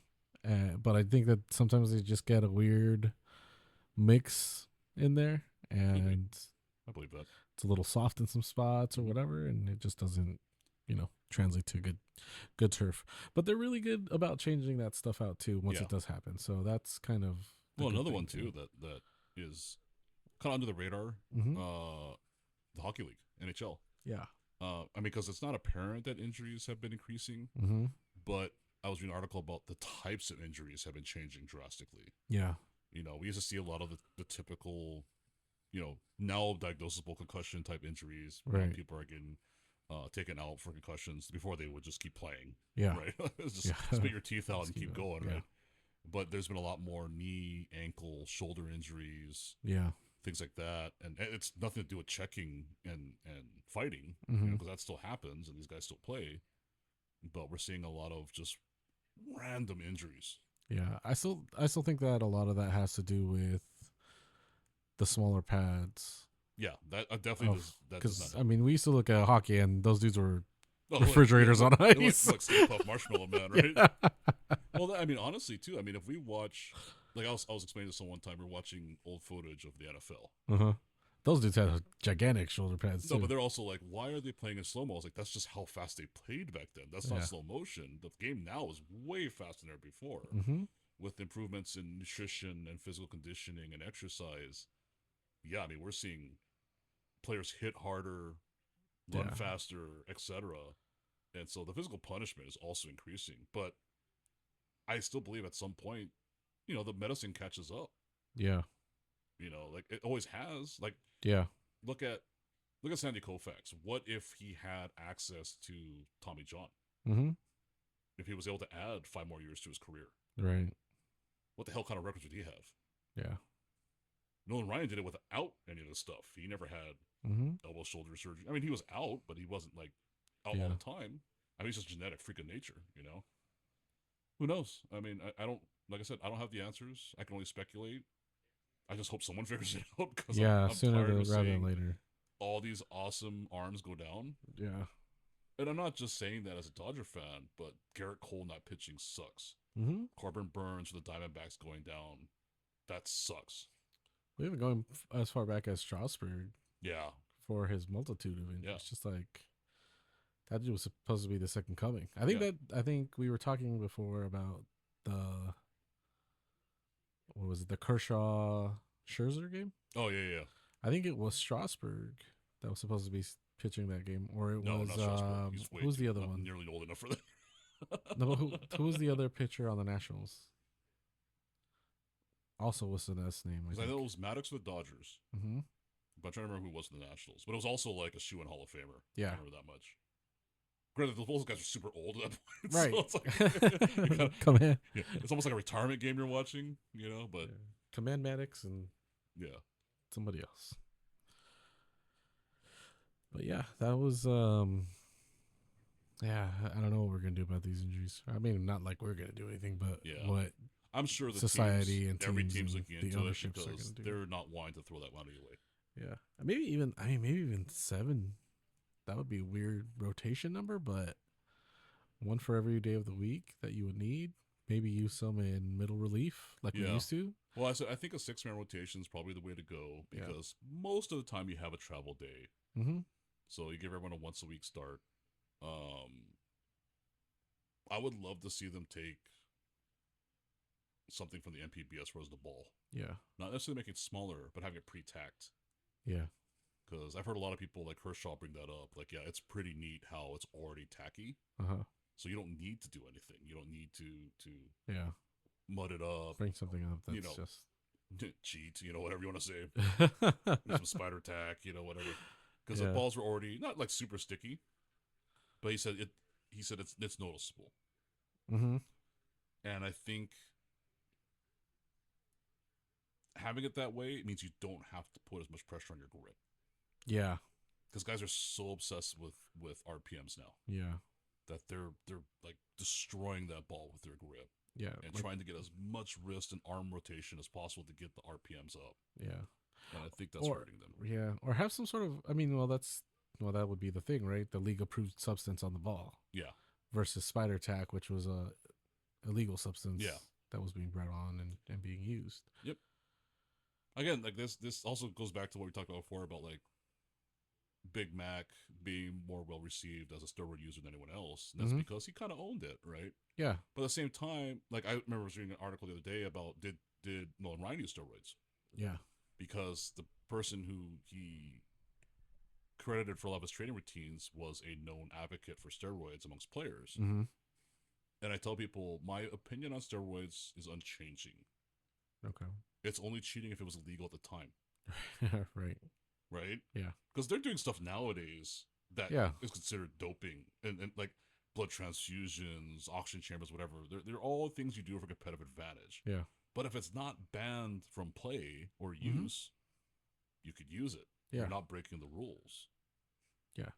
And, was McGuire taking Andro? Probably. Yeah. Well, not probably. But admittedly, Admittedly, everyone has to know that, well, for most of the years he took it, it wasn't banned yet. Yeah. He stopped taking it when it got banned. Yeah. So I can't really blame him for that because he still technically follows the rules. Yeah, he's within the rules. Yeah. It's not a banned substance. It's not on the banned substance Yeah. list. Can't unuse something. Yeah, when the league comes down and says you can't do this anymore, then you stop. But if they don't say you can't do it, or it's not on the banned substance list, then I got no problem with you using it. Yeah. Because that's your choice.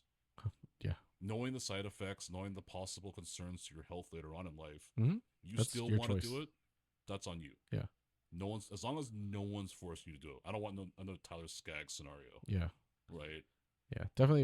If it's gonna take, not if it's gonna take your life like a Tyler Skaggs thing, but Yeah. if it's going to, I think a lot of these guys saw it as okay, maybe it takes 2 years off of my career, Yeah. but I'm 100% But the better other years are now. gonna be awesome, right? Yeah, Yeah. but I might flame out Yeah. at the end of instead Yeah. of just petering off those last 2 years and Yeah. then going out slowly and maybe Because being used they're once every competitors, 40 right? games or something. They're Yeah, gonna look for whatever advantage they can get. yeah, So and I mean that's also true that maybe they saw that change coming a lot sooner than the general audience did, yeah, right? Like, and hey, I'm not going to be I think called too in it to was do, Sealy could straight up admitted that the league dropped the ball big time. yeah, They knew this was a thing, mm-hmm. and they took way too long to stop it or Yeah, to make any rules on it, and that's 100% the league. He admitted as much, man, I miss Bud Selig. right? I will admit I don't mind the pitch clock anymore. Yeah, Um, I'm worried about its effect on pitchers. yeah. It's not that I don't hate it. Yeah, I hate how many rules there are along with it. yeah, Like, if it's gonna be a rule, that's the rule. yeah, Don't like, fast pitch somebody like that didn't need to be another rule. Like, that yeah, could have been an unwritten rule. yeah. But then, you know, I just worried it's going down the path of the NFL where there's like rules on top of yeah, rules. no fun Like league. what is a catch? What isn't Yeah. a catch? And Oh my, that was the for worst momentum, thing. what's not for Yeah. momentum? You can't be carried this far, and blah blah blah blah blah. Yeah. Like baseball's already halfway there with the challenge system. Yeah. It's like, well, these are all the plays you can challenge. These are the ones you can't. Mm-hmm. And a lot of people are like, well, Why not? why can't we challenge Yeah. that play? And then next year, potentially with the ABS Switch system it up. coming in, Yeah. it's kind of funny to me because I feel like with all the rules we take around, we're taking away kind of the core chaotic aspect of baseball. Yeah. Because the fun of baseball is you're never going to see something. You're always going to see something new. You just don't know. Yeah. You're always going to see something you've never seen before. And then also, I thought his whole core thing was to make the game shorter. I'm like, but you're trying to increase offense, which makes the game longer. Because pitching duel are short. Those games are over like less than 2 hours. I've been through some that were an hour and a half long at most. Right. Yeah. That was my first experience with a pitch clock game was ridiculous. I hated how fast that thing went. It is a little nerving. Well, I think for people who are know nothing but it at this point, Yeah. it's fine. But for those who remember the long pauses and 3 to 4 hour games. I mean, I don't know that I necessarily miss a 4-hour game. I don't miss those. Definitely don't miss 3-hour those. game I'm okay with. Yeah.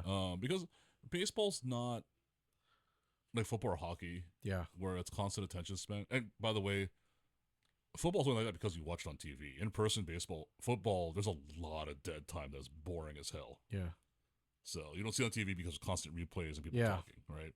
Yeah. I remember going to that game with you and I was like, well, that's your first NFL game, right? You're like, dude, this is new era. Okay. I went to see the Rams play the Cowboys back in like '93. Oh, okay. Yeah, much faster back then. Yeah. But yeah, dude, it's so much dead time. It is, and then TV timeouts, commercial breaks. I'm like, this game's taking freaking forever. Why aren't they doing anything? Yeah, I'm always ever standing around. Damn. Why do you always look tired if you're standing around the whole time? I understand why they have to have like those 4-star, 5-star restaurants in these stadiums because people are going to be mad if they have to sit there eating hot dogs and popcorn the entire time. Well, I mean, and it's kind of funny because that's the antithesis of baseball, right? Like baseball was fun because here's the way I explain it to people. In football, because there's so few games, because there's a clock, every single play is important. And that makes it kind of exciting to watch. Like one drop pass could cost you the game, right? Yeah. Baseball's the antithesis of that, where it's such a long, meandering season and sport, the game itself is long and meandering that, missing a couple pitches might not mean anything. I mean, you can almost, again, as a person who loves baseball, you can almost lull yourself to sleep during a lot of these games. Yeah. But the tempo change from, this is like a 1-to-1 snooze fest and people can't hit for crap, to bases loaded, getting a pivotal strikeout or a grand slam. Yeah. Like that low. Yeah. to how high you feel after that is what makes it so exciting. Yeah. 100%. So it's not constant excitement. It's just like, oh well, here we go. Oh, there's another ground ball to the first baseman. Oh, here's another pop fly. Yeah. Like, oh, sucks. Why can't anyone do anything? And then all of a sudden, it's like bomb. Ohtani hits like a 480-foot home run. You're like, what the hell? And everyone's screaming. Right. You go from 0 to 60 so fast in baseball. Yeah. From an excitement level. That's what I love. Yeah. I gotta say, I didn't see him play with the Angels. Like okay. I never even went to a Ohtani Angels versus Dodgers game. Yeah. So I went so to my a few, first not a lot, but yeah. So my first experience was seeing him. I think that first and second game that we went to. The bobblehead game, the first one. Yeah. Okay, yeah. And man, that dude hits the ball hard. It sounds like a shotgun going off. Does. When it hits. That contact sound is unmistakable. It's such a violent swing. Yeah. And when he hits him square. Yeah. It's gone. I can't believe he hasn't hit one out of Dodger Stadium yet. I can't believe we've been to 2 games where he's walked it off. Right? For those who don't know, we have been going to, I think, every Ohtani bobblehead game for the Dodgers so far. And I think they're undefeated. Yeah. And it's not like there's one Ohtani bobblehead a year. Yeah. There was what? Last year there was 2. Yeah. This year there's 4. 4, yeah. It's ridiculous. And it's not just they win, it's something dramatic. Yeah. So dude, they were behind so bad last time. Oh, that was a crazy game. And then oh my god. That was a comeback for the ages. Yeah, one was, yeah. I'm tired of them coming back. I wish we would just grab a lead and stay that way. Please stop being the league leader and come back. Right. My heart can't take it. I can't take it. Like, I can't have this awesome team and then be the cardiac kids at the same time. Right. But, we're, as Dodger fans for our lives, we've kind of been trained for this. Yeah. Because they never do anything easy. Yeah. Everyone thinks, the Dodgers spend $1 billion. They're going to take over. We've seen the Dodgers spend a lot of money before and get nothing out of it. So we're not taking anything for granted. Yeah. We're going to enjoy every victory. We're going to lament every loss. And, I'm more reasoned than most people. I'm not like, the Dodgers are the greatest team ever. They're going to win everything, Yeah. But I don't hate them either. Yeah. I don't crap on other teams. Like, my philosophy, I says, I root for my team to win. I don't root for the other team to lose. Yeah. I don't wish ill on your team. Yeah. And that I think that comes from being in sports. Yeah, definitely. Is like, you see it with the players all the time. Like, the fans hate each other. The players don't. Yeah, going back around to that, the Mookie Betts. Yeah, he talks to those guys all the time, and they're really cool people. Last year, before the NLDS, he interviewed Tatis. Had a good old time. Yeah. As testy as those games were, they're all cool afterwards, right? I mean, there's some people who aren't, like Profar. Yeah. But generally, it's the fans who cause the drama, not the teams themselves. So, because they have short memories, they have to move on to the next game. Yeah, I mean, it's work for them. Yeah, like he says so in that podcast all the time too. He's like, it's just another day at the office. Like, we can't take it personally. Well, dude, you could be on the next day. Teammates that guy the next day. You don't know. Yeah. Right. Yeah, it's all one big office, and they just changed apartments. Yeah. So that's why it's like they're all competitors. I mean, a lot of the players I've listened to say, I mean, of course they have their favorite teams when they grew up as kids and stuff. But like I said, it's a job. You know, my job is to play baseball, and they're paying me to play baseball and be as good as I can be. Yeah. And being a knucklehead doesn't help that. At all. Being a hater doesn't help that. Because again, you don't know if that guy's gonna be your teammate next season or even before the trade deadline. Yeah. Yeah. It's like when I went to San Diego last year for that Dodgers game at Petco, and people were like coming up to me because I was wearing my jersey, like with the one with my last name on it. Oh, okay. Right. I wasn't wearing anybody else's number on there, and they were trying to come up and start talking shit, and I was like, that was a great game. Like, it was amazing. Yeah. Like, Arias totally beat us on that last pitch, and they would look at me like, you don't want to you don't want to talk shit. I was like, dude, that was an amazing baseball game. Right. Like, what are you talking about? What happened earlier this Season when the Dodgers and Cubs played each other like 18 times in 3 days? It felt like it was some crazy. Yeah. But I was joking with some of the guys online. Like, there was a couple games that were just crazy back and forth games. One game I remember was like everything that could go wrong for both teams did. Yeah. It was both the best and worst game I've ever seen in my life. There was like so many errors, stupid plays, missed opportunities. and at the same time capitalizing opportunities, making amazing business. It was just a horrible, horrible game. Right. For anyone's blood pressure on either side. Yeah. But I remember at the end, it kind of ended with a whimper, which is kind of sad. I wanted to see the Dodgers like tied up and go into extras just to make this extra absurd. But they ended up, just kind of, to the end and just died. And I just remember telling, some Cubs guys, good game, dude. That was crazy. Right. Like, I'm not even mad. Like, that was just wild, Yeah. Sometimes you go in and you watch like the wackiest things happen. Yeah. And the result just like, you're like, I don't know how we won. Yeah. But we won. And I'm never going to fault anyone for cheering for their team. Yeah. Because, I mean, really, the only reason we're fans of our teams is mostly because where we were born or grew up. Yeah. For a lot of us. 100%. If I was not born and grew up literally like 10 minutes from the stadium or, a couple miles from the stadium, Mm-hmm. I may not have been a Dodger fan. I could have grown up in Orange County, become an Angels fan. Could have grown up San Francisco, be a Giants fan. Yeah. But it's just circumstance. And so I can't hate anybody for being a fan of their team. I want them to be a fan of their team. Because every team should have fans. Yes. Right? Like the local people, like if you grew up, well, I mean, the problem with Tampa Bay is they're not near anybody. But let's say you grew up nearby, they're your home team. 100% you should support them. As hard as it is. Like, and we say this as Angel fans too. Like, that's been a hard team to support at times. It really has. The Dodgers have been too. Definitely. But we stick it out with them. And I know people are going to be like, well, it's easy because your team's won championships. Angels didn't have crap until 2001, all right? So that's not even act, right? We were Kings fans too, man, and it's that's that'll make you tough for nothing, So, and for those who don't know, you're a Bengals fan, so you know how that feels too, to just suffer year over year over year. But I want people to just love their team. I don't say be a jerk about it. Yeah. But love your team, love your players. I want my players to do well. Like, people crapping on Conforto, I get it. Mm-hmm. I don't crap on him. I was like, dude, do better, please. What's the... You're wearing that uniform. Yeah. I want you to do well. Yeah. Yeah. Obviously, I don't want you to look. I don't want you to make my team look bad. Yeah. Right. Like, please. And I know you're good. working hard. None of these guys, well, except for Rendon, are out there mailing it in. Mm-hmm. Right. They're trying their damnedest to be a pro baseball player. Yeah. Though, shout out to Rendon, living the dream, which is less work, more money. True story. I didn't get credit for that, right? I don't think we pulled up the site today, but I'm pretty sure if we had it up, he'd probably into the hundreds of $1,000s at the Pacers for setting nothing. here.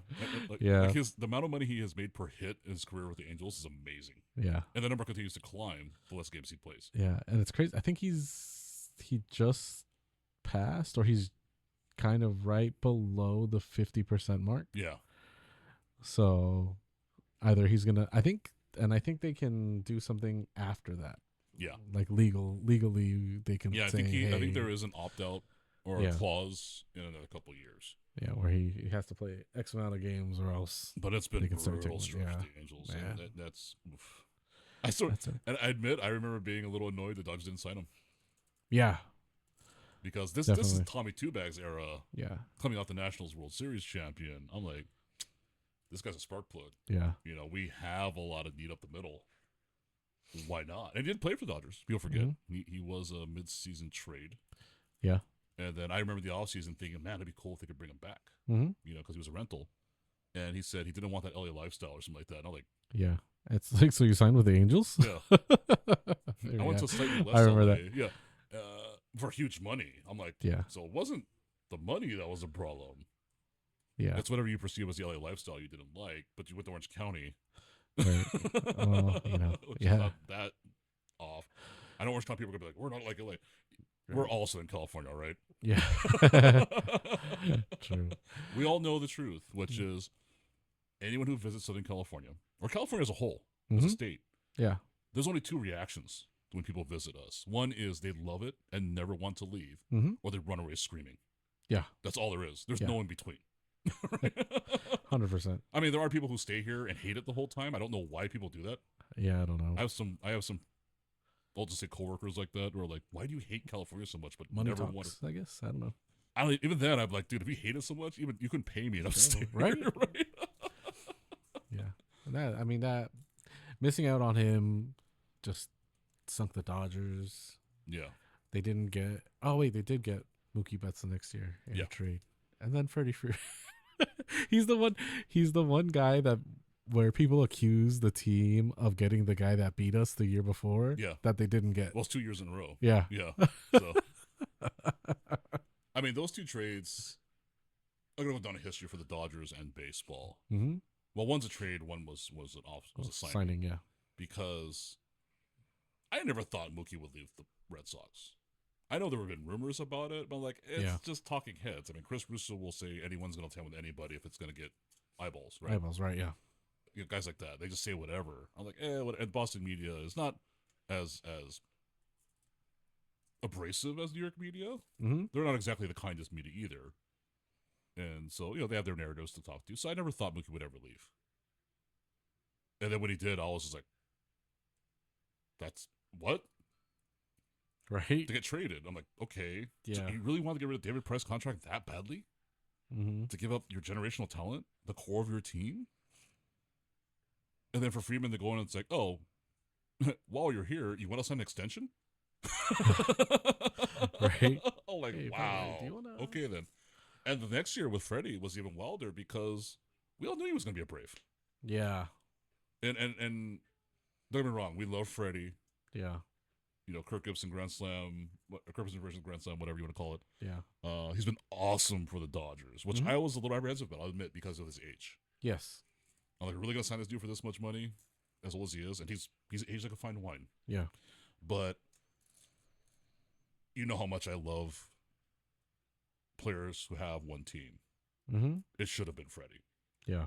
As much as I love him on the Dodgers, I joke with my Braves fans, he's going to either wear no cap or Dodger cap when he goes to the Hall of Fame, which I don't believe. But, it's fun to talk crap sometimes. I mean, at this point, we don't even know. But I'm like, yeah, dude, like, that was a royal screw up. And it wasn't really anyone in particular's fault. It was just bad from a lot of sides. Well, yeah. I mean, I think the Braves on their end were hedging their bets, signing Olsen that year. And they didn't want an ultimatum, which is what Freddie's agent gave them, and Freddie should have known better. Yeah. Right? He should have been like, hey, why have I not signed yet? Or what's going on? He kind of left it to someone else to deal with. I think that's the version I've heard. Is he let this guy run with it and say, just make sure I re-sign with the Braves. And then all of a sudden Matt Olson gets signed, and Freddie's like, what? Right.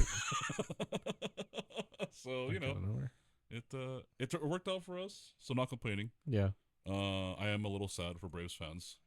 Yes. My heart goes out to you, Braves fans. Yeah, because he should have stayed a Brave. Should have retired a Brave. And a Hall of Fame Brave, done deal. Regardless of whatever success he would have had afterwards. That doesn't even matter to me. But someone who provided that much and brought that much joy to that team. Because he talked about, he came in, Chipper was still there. They were coming off playoffs. He's like, dude, this is awesome. Make the playoffs every year, and we're going to be awesome. And then just misery for year after year after year.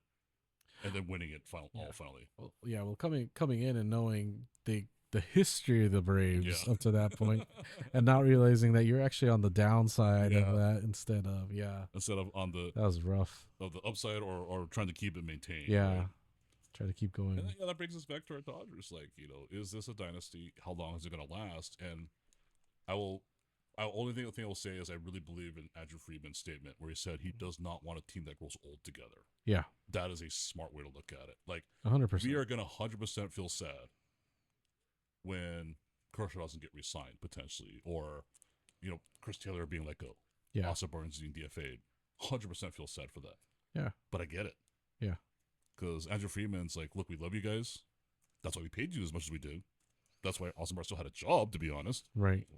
They could have found a lot better catching prospects like Dalton Rushing years ahead of this. Well, they could have brought up Cartaya. They could have brought up. They didn't have to sign Chris Taylor for that kind of money,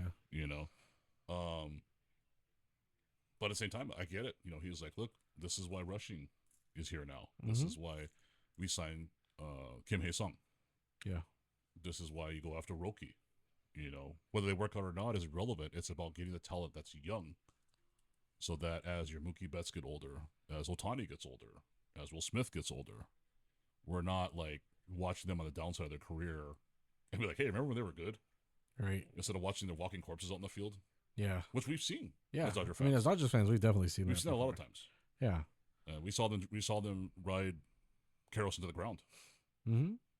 You know, and we saw, and we've seen some hard decisions too. I mean, for those who don't know, there are pictures of there out there which I will not ever speak of again of Earl Hershiser in a Giants jersey. 100%. Right?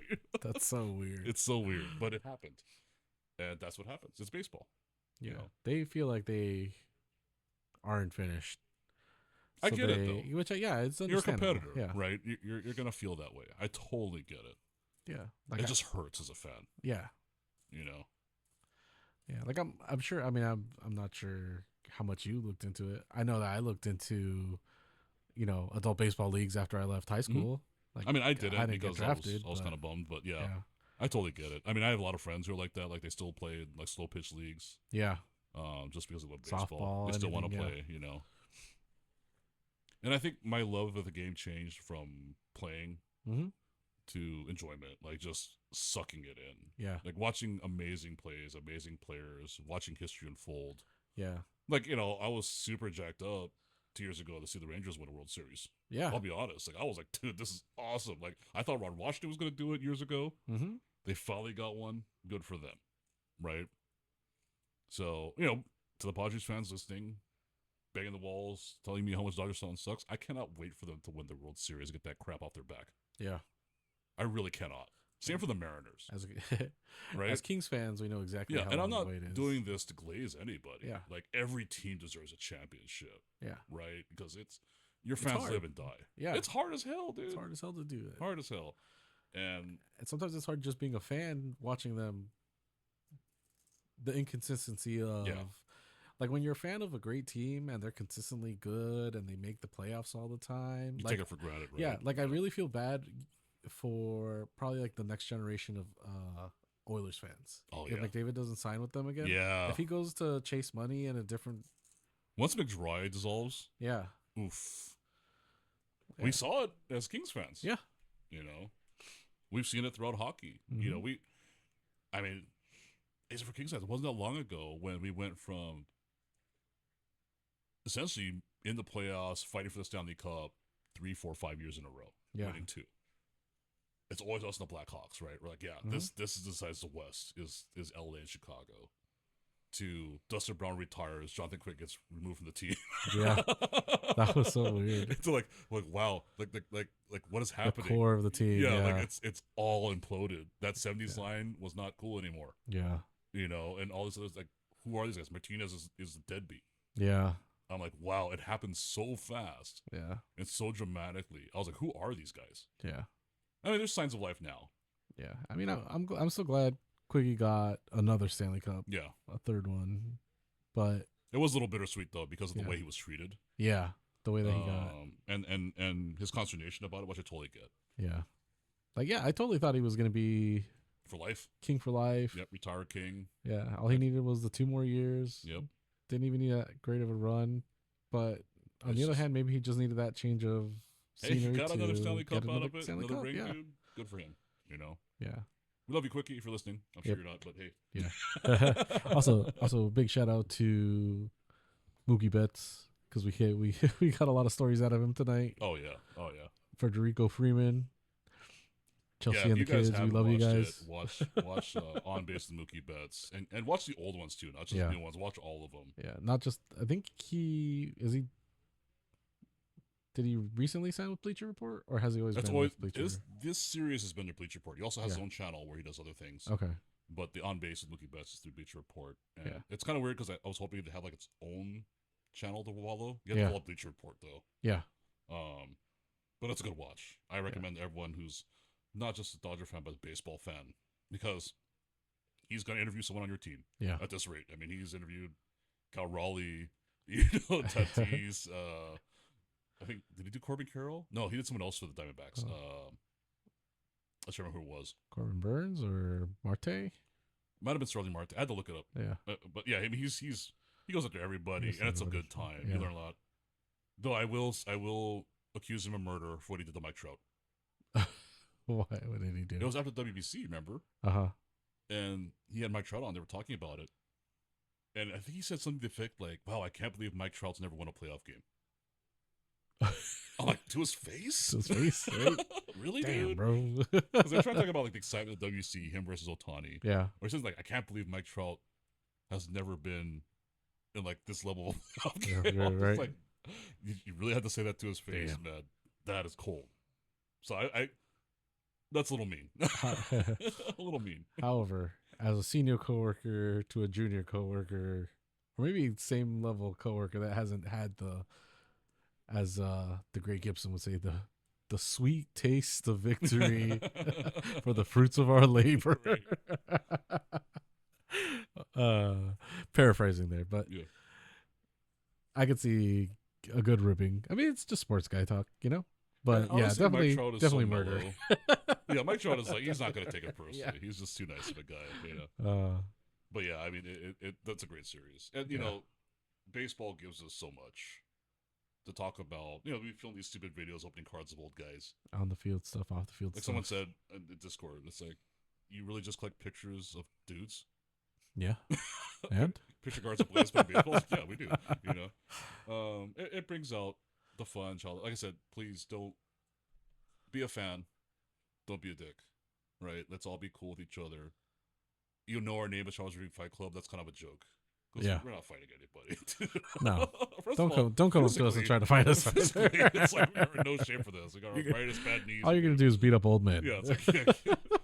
But it's like, you know, get rid of that misnomer. It's like, Yeah, turn it around. yeah, I don't care what sport you're playing, dude. There ain't no reason to get drunk and fight people in the stands. Come on now. Yeah. I mean, you all got to go home. I want you to love your team. I want everyone to love their team. It's fine.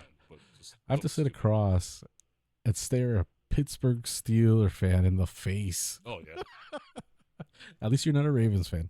I mean, I was about to say, you know, I did the same for Bengals fan, but it's like, hey. Yeah, we don't really care. Irrelevant. Yeah. Damn it. You're the pro for it to Will Smith. We could have been a contender, Right. except the money in LA. So I think the problem is, too, you know, the last 2 years I've actually picked your guys to win the division. Ugh. I have to stop doing that because it has not turned out well. No, You're like the it's been Dodger prospects for me. Mhm. I cannot pick you guys to win the division anymore because it's just, you fall on your faces. Yeah. So go Browns this year. Go Those teams Browns. aren't doing crap, so I'm picking the Browns to win the division, which means they're going to go like, 2-14. Or, sorry, 15 because they're 17 Yeah. games now. Oh. Did I lose you? Oh, there I am. Okay, there you are. Oh, that was weird. Yeah. But yeah. Came back. But yeah, go Browns. Bastards. Stick by the league. Yeah.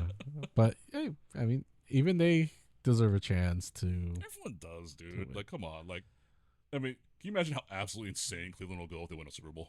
Yeah. Well, the That's- Bills.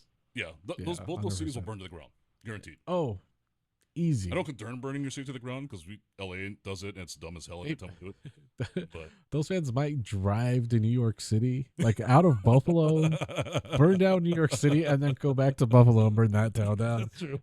They're like, just the mob of fucking. I just can't Sports imagine fanatics. Cleveland, dude, because they went nuts when the Cavaliers finally won. Yeah, When the Browns finally win one, oh my god, it's gonna be intense. yeah, And good for them. Why not, right? yeah. The dogs will definitely be loose on that one. Oh yeah, 100%. Yeah, but yeah, I think football's a little bit further away from everybody being able to win one Super Bowl. I mean, there's just so many strong teams. Well, in And, baseball, we're still waiting too. yeah, I mean, but there's still it's only two, right, that are left. The Mariners, Mariners and and Padres. I want to Padres? say there's more than that. No, because I thought the Rangers were the only other one. Rangers for sure were one. Yeah. Astros were two for a while. Yeah. So they won one. So there was, yeah. Astros, American League Astros. Right? That's not a thing. It doesn't exist. Okay, so I should have known this, but according to Google Foo, Uh-huh. Mariners, Rockies, Yeah. Brewers, Padres, and the Rays. Okay. So 5 teams. Rays have been close. Rays have been close. They've been. They've been to the World Series. How many of those teams have actually been to the World Series? Padres for sure, Padres, Brewers, and Rays. and Rays. Rockies have never been. No, Rockies were there. Were they?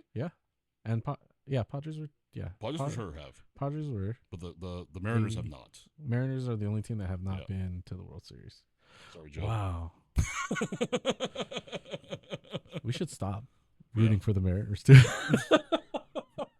Pretty much. Yeah. We're bad luck. We're bad luck to all these teams, Boo, Mariners. Right? Boo. Well, it doesn't help the Mariners' case is that like it doesn't matter how good they are and how bad the Angels are. The Angels are going to sweep them for no reason at all. Yeah. I don't know what it is. The Angels just hate the Mariners. It's because of that. What year was that? 93? No. 95?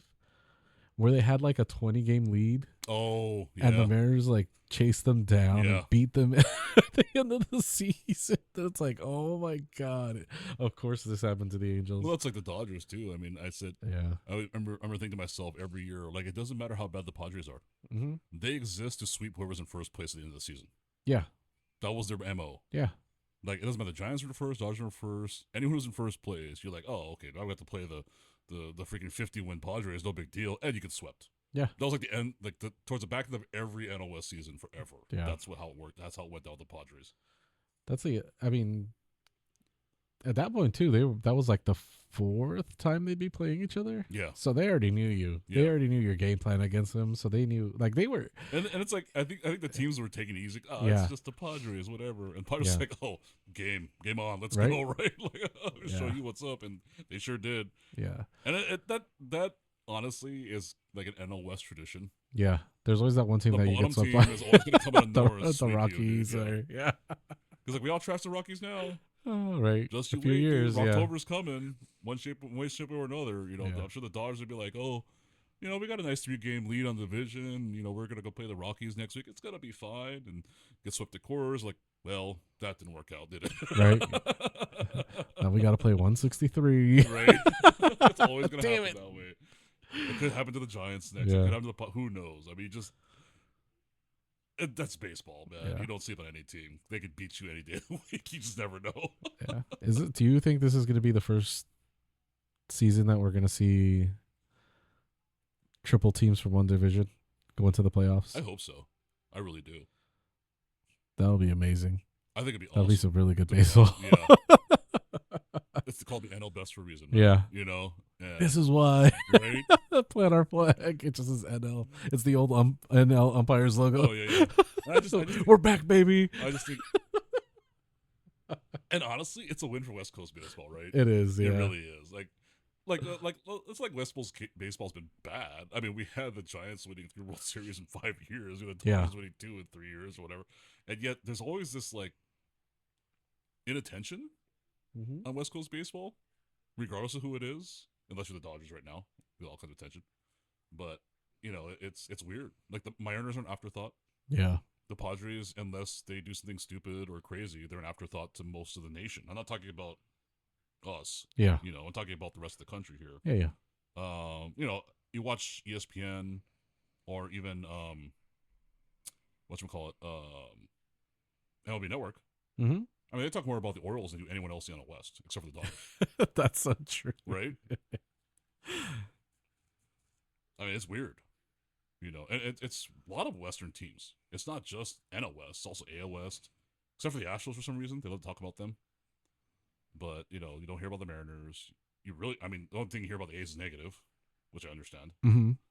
But the Rangers essentially don't exist in national coverage. And it's kind of sad, So I would love to see more even coverage, more West Coast domination. Let's go. Yeah. So if the season ended today, New York would get number 1 seed. LA would be 2. No, Chicago would be 2. LA would be 3. San Francisco would be 4. Phillies would be 5. Oh damn! Yeah, we gotta get the dads in. Padres and who's the other team? Milwaukee would be tied for 6. I liked it better early in the season when it was all 4 of them making it, except for the Rockies. Yeah, that would be hilarious. That was hilarious. Right? I was like, please. I was like, I know it's not sustainable. Please let this happen. That'll probably be like the lowest ratings playoff in NL history. Yeah. If you had like 4 NL West teams in the playoffs. Oh my god. I mean, West Coast ratings would be amazing. Stacked. They're only 2 games out. Yeah. Arizona from joining that group or being in that talk. Arizona just played too much dramatic baseball. Is the problem. Yeah, the problem is there's who else? St. Louis is at 37. Yep. And well, that's the next closest one, and the Reds are Yeah. at 36 as well. So wow, look, we're in for a summer of baseball. That's for sure. After the break, it's going to be a race to the finish. Oh yeah, for sure. It always is. You know, Yeah. except for the Rockies. So, well, They'll get together. How many do they need? Oh, they're 13. They just need how many more? 6 more What? to beat the White Sox and not be the worst team ever. Yeah, whatever it is, dude. Turn around, Rockies, please. You know. Yeah. Come on, get another sweep. Do it for Dinger. Get another sweep in there. Come Right. on. Hey, you swept the Marlins. Won 4 in a row. Right? That's pretty good. Yeah. They And it can wasn't do even it. 3 games like stint. It was a 4-game stint. Yeah. You guys pieced it together. Also, Rip Bud Black. Yeah. He died for this. Poor guy. He was there for a long time. He was a really good manager for them. I always feel like he's a better manager than he gets credit for it. I don't know why I like him so much. It's really funny. I know. Like, I can't explain why I always think he's a good manager when, like, his record doesn't show it, but Yeah. he doesn't really have good teams either, so. Yeah. What is what's the over under on Guerin being the bench coach for life? Right? I wonder about that. Like nobody approached him? Is he just like that loyal to Dave that he's I like know. I remember no. years ago someone did ask for an interview, Uh-huh. and he didn't take it. Okay. The job. So, I mean, I remember him. I would jump at it because, you know, McCullough took the job. Good for him. Yeah. I don't care if you're the manager of the Marlins. You're still a manager. You Yeah. get the experience. You're not going to get it sitting at first base coach the rest of your life. Yeah. True. So, I mean, it's, you know, some guys just might not be cut out. Like Dino Ebel. Yeah. Dino's Loves- a lifer, man. He's been yeah, around he baseball forever. Yeah. But I don't think they didn't want him to be a head coach, and I don't think he wants to be one. I don't think he wants to I don't be know one if either. that's really what he wants to do. I think he just likes the baseball life, Yeah. and he's very good at what he does. I think I think he likes the feel of getting on that field Yeah. and not, because how long has it been? I mean, He's one of those coaches like, look, man, I'm not putting on the same universe of players and not getting on the field. yeah, Dave. right, yeah, Who has to wear the full uniform and sits in the dugout the whole time. right. Damn Rolexes over there. Do you know he's That's over the his weirdest thing Casio? about baseball. It's the only sport where the coach wears the same uniform as the players. Yeah, That's but so bizarre. yeah. To be fair though, like man, you know how much I wish or how much I miss seeing Tommy down that third base line. Yeah. Like actually managing from the third base Yeah. coach's box. That was amazing. Now, in deference to Tommy, we all love him. Yeah. But Well, except for the Philly fanatic, he hated him. yeah, well, but I don't. They think- hated each I just other. don't. Tommy can only be Tommy in the era he was Tommy, True. right? If that makes Yeah. sense, because nowadays Tommy would not survive. No. He'd be canceled. That well, not only that, but I think that whole like fire and brimstone, blustering style of managing just does not work on modern players. No. Oh no. Yeah, I think Roberts being even keeled, yeah. Joe Madden being kind of funny and quirky. I think that's the kind of manager we see more often Yeah. with levels of success. You know, Yeah. Dave always has a great winning record. Madden brought a World Series to the Cubs. Yeah. But you know, I don't know that the kind of crotchety old Tommy Lasorda type of manager or Connie Mack, however you want to say it, is really what Yeah. baseball wants anymore. I think that partially falls to the veterans now, though. That's why Yeah. they don't need a guy that's supposed to be just managing the team, be the, he couldn't water if he fell off a boat. Yeah. Well, that, you know, I think analytics changed a lot of that. Yeah. You're not so much gut managers anymore. Yeah. They're following the analytics. They're putting together a game plan. They're Yeah. putting together a formula. Yeah. They're kind of more planning like a football coach does. Yeah. Stat based. Yeah. Know the plays. Yeah. Where everybody needs or, to be or at. like, this is what our offense is going to be about. Yeah. This is what we're putting together. Him in the front office figured that out. I think that's the style of baseball we see now. I don't think that excludes the manager. A lot of people say managers don't do enough anymore to warrant their pay. Oh, yeah. I think they do a lot more than 100%. than just decision making now. Yeah. Yeah. Yeah. They have to be aware of statistics. They have to be a psychologist. Yeah. You know, you got to be all these things to all these players. Pull a guy before you know that he might fall apart. And the crappy mound. job, Yeah. and the crappiest job is being the bad guy. Yeah. You know, telling a player, like, can you imagine Dave Roberts having to tell, sorry, Austin Barnes, we're cutting your ass. Yeah. Sorry, Chris Taylor, thank you for your 6 years of service. Yeah. You know, Sorry, NLCS MVP. Yeah. you're gone. That's not easy. Yeah.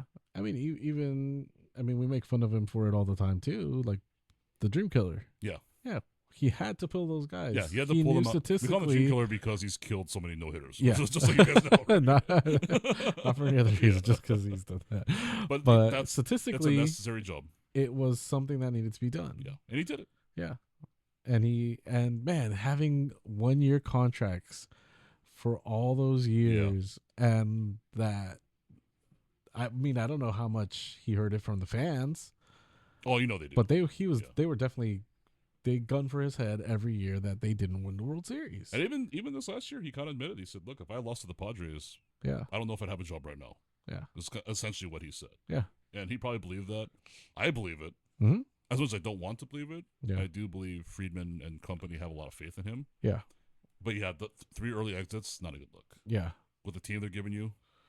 Yeah, especially after 20. Well, I mean, I don't know. We know the front office counts it as a World Series anyway, but there was still always that thing in the back of everybody's mind, not just the fans' minds or. Well, I think a lot of it comes anything. from the fact that even other players were saying it's a Mickey Mouse ring or it doesn't count. Again, it's like, like you wouldn't have celebrated if you won too. Yeah. Right. But the fact that their peers were saying that, I think stung.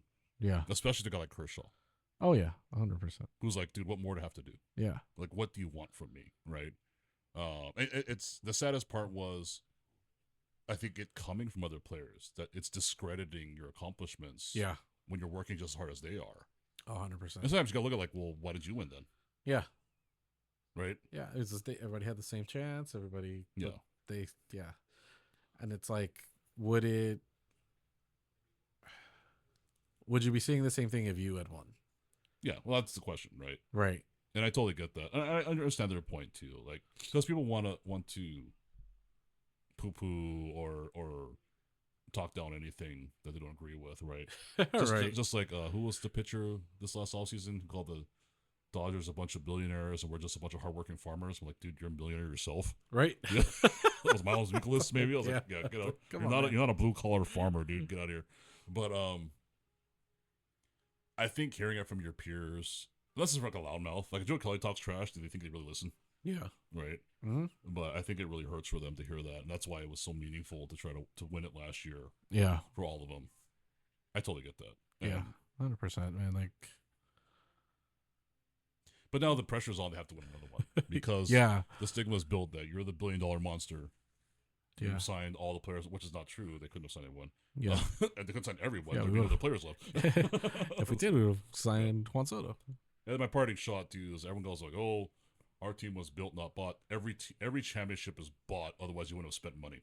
Right. Yeah. Like, oh, are these all hometown kids that you're playing on the field? Yeah. Playing for free? No. No.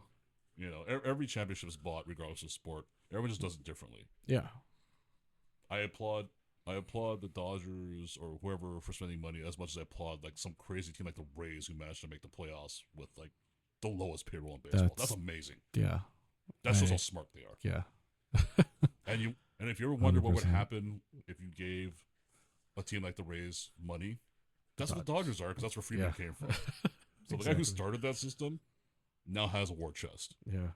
And that's what he's doing. Yeah. I totally thought we had missed out on our window of opportunity when Epstein got fired from the Red Sox. Oh, yeah. Or Brian Cashman? Yeah, Cashman, yeah. And I was like, man, that dude put together a team. Like, he was the Friedman before Friedman was Friedman. And then Friedman came up and we got him, and I was like, okay, we gotta be cool for the long run here. Yeah. We gotta play the long game. So all right. I think we've gone. We're pretty over time. Yeah. I might split this one up into a podcast. So if you watch this talk at the end as a different video, then cut this off. Then the cards, because it definitely warrants itself as its own episode. But thank you for joining us. Once again, I am Cali Drifter. This is Shinjiro. Yep. Has your luck changed?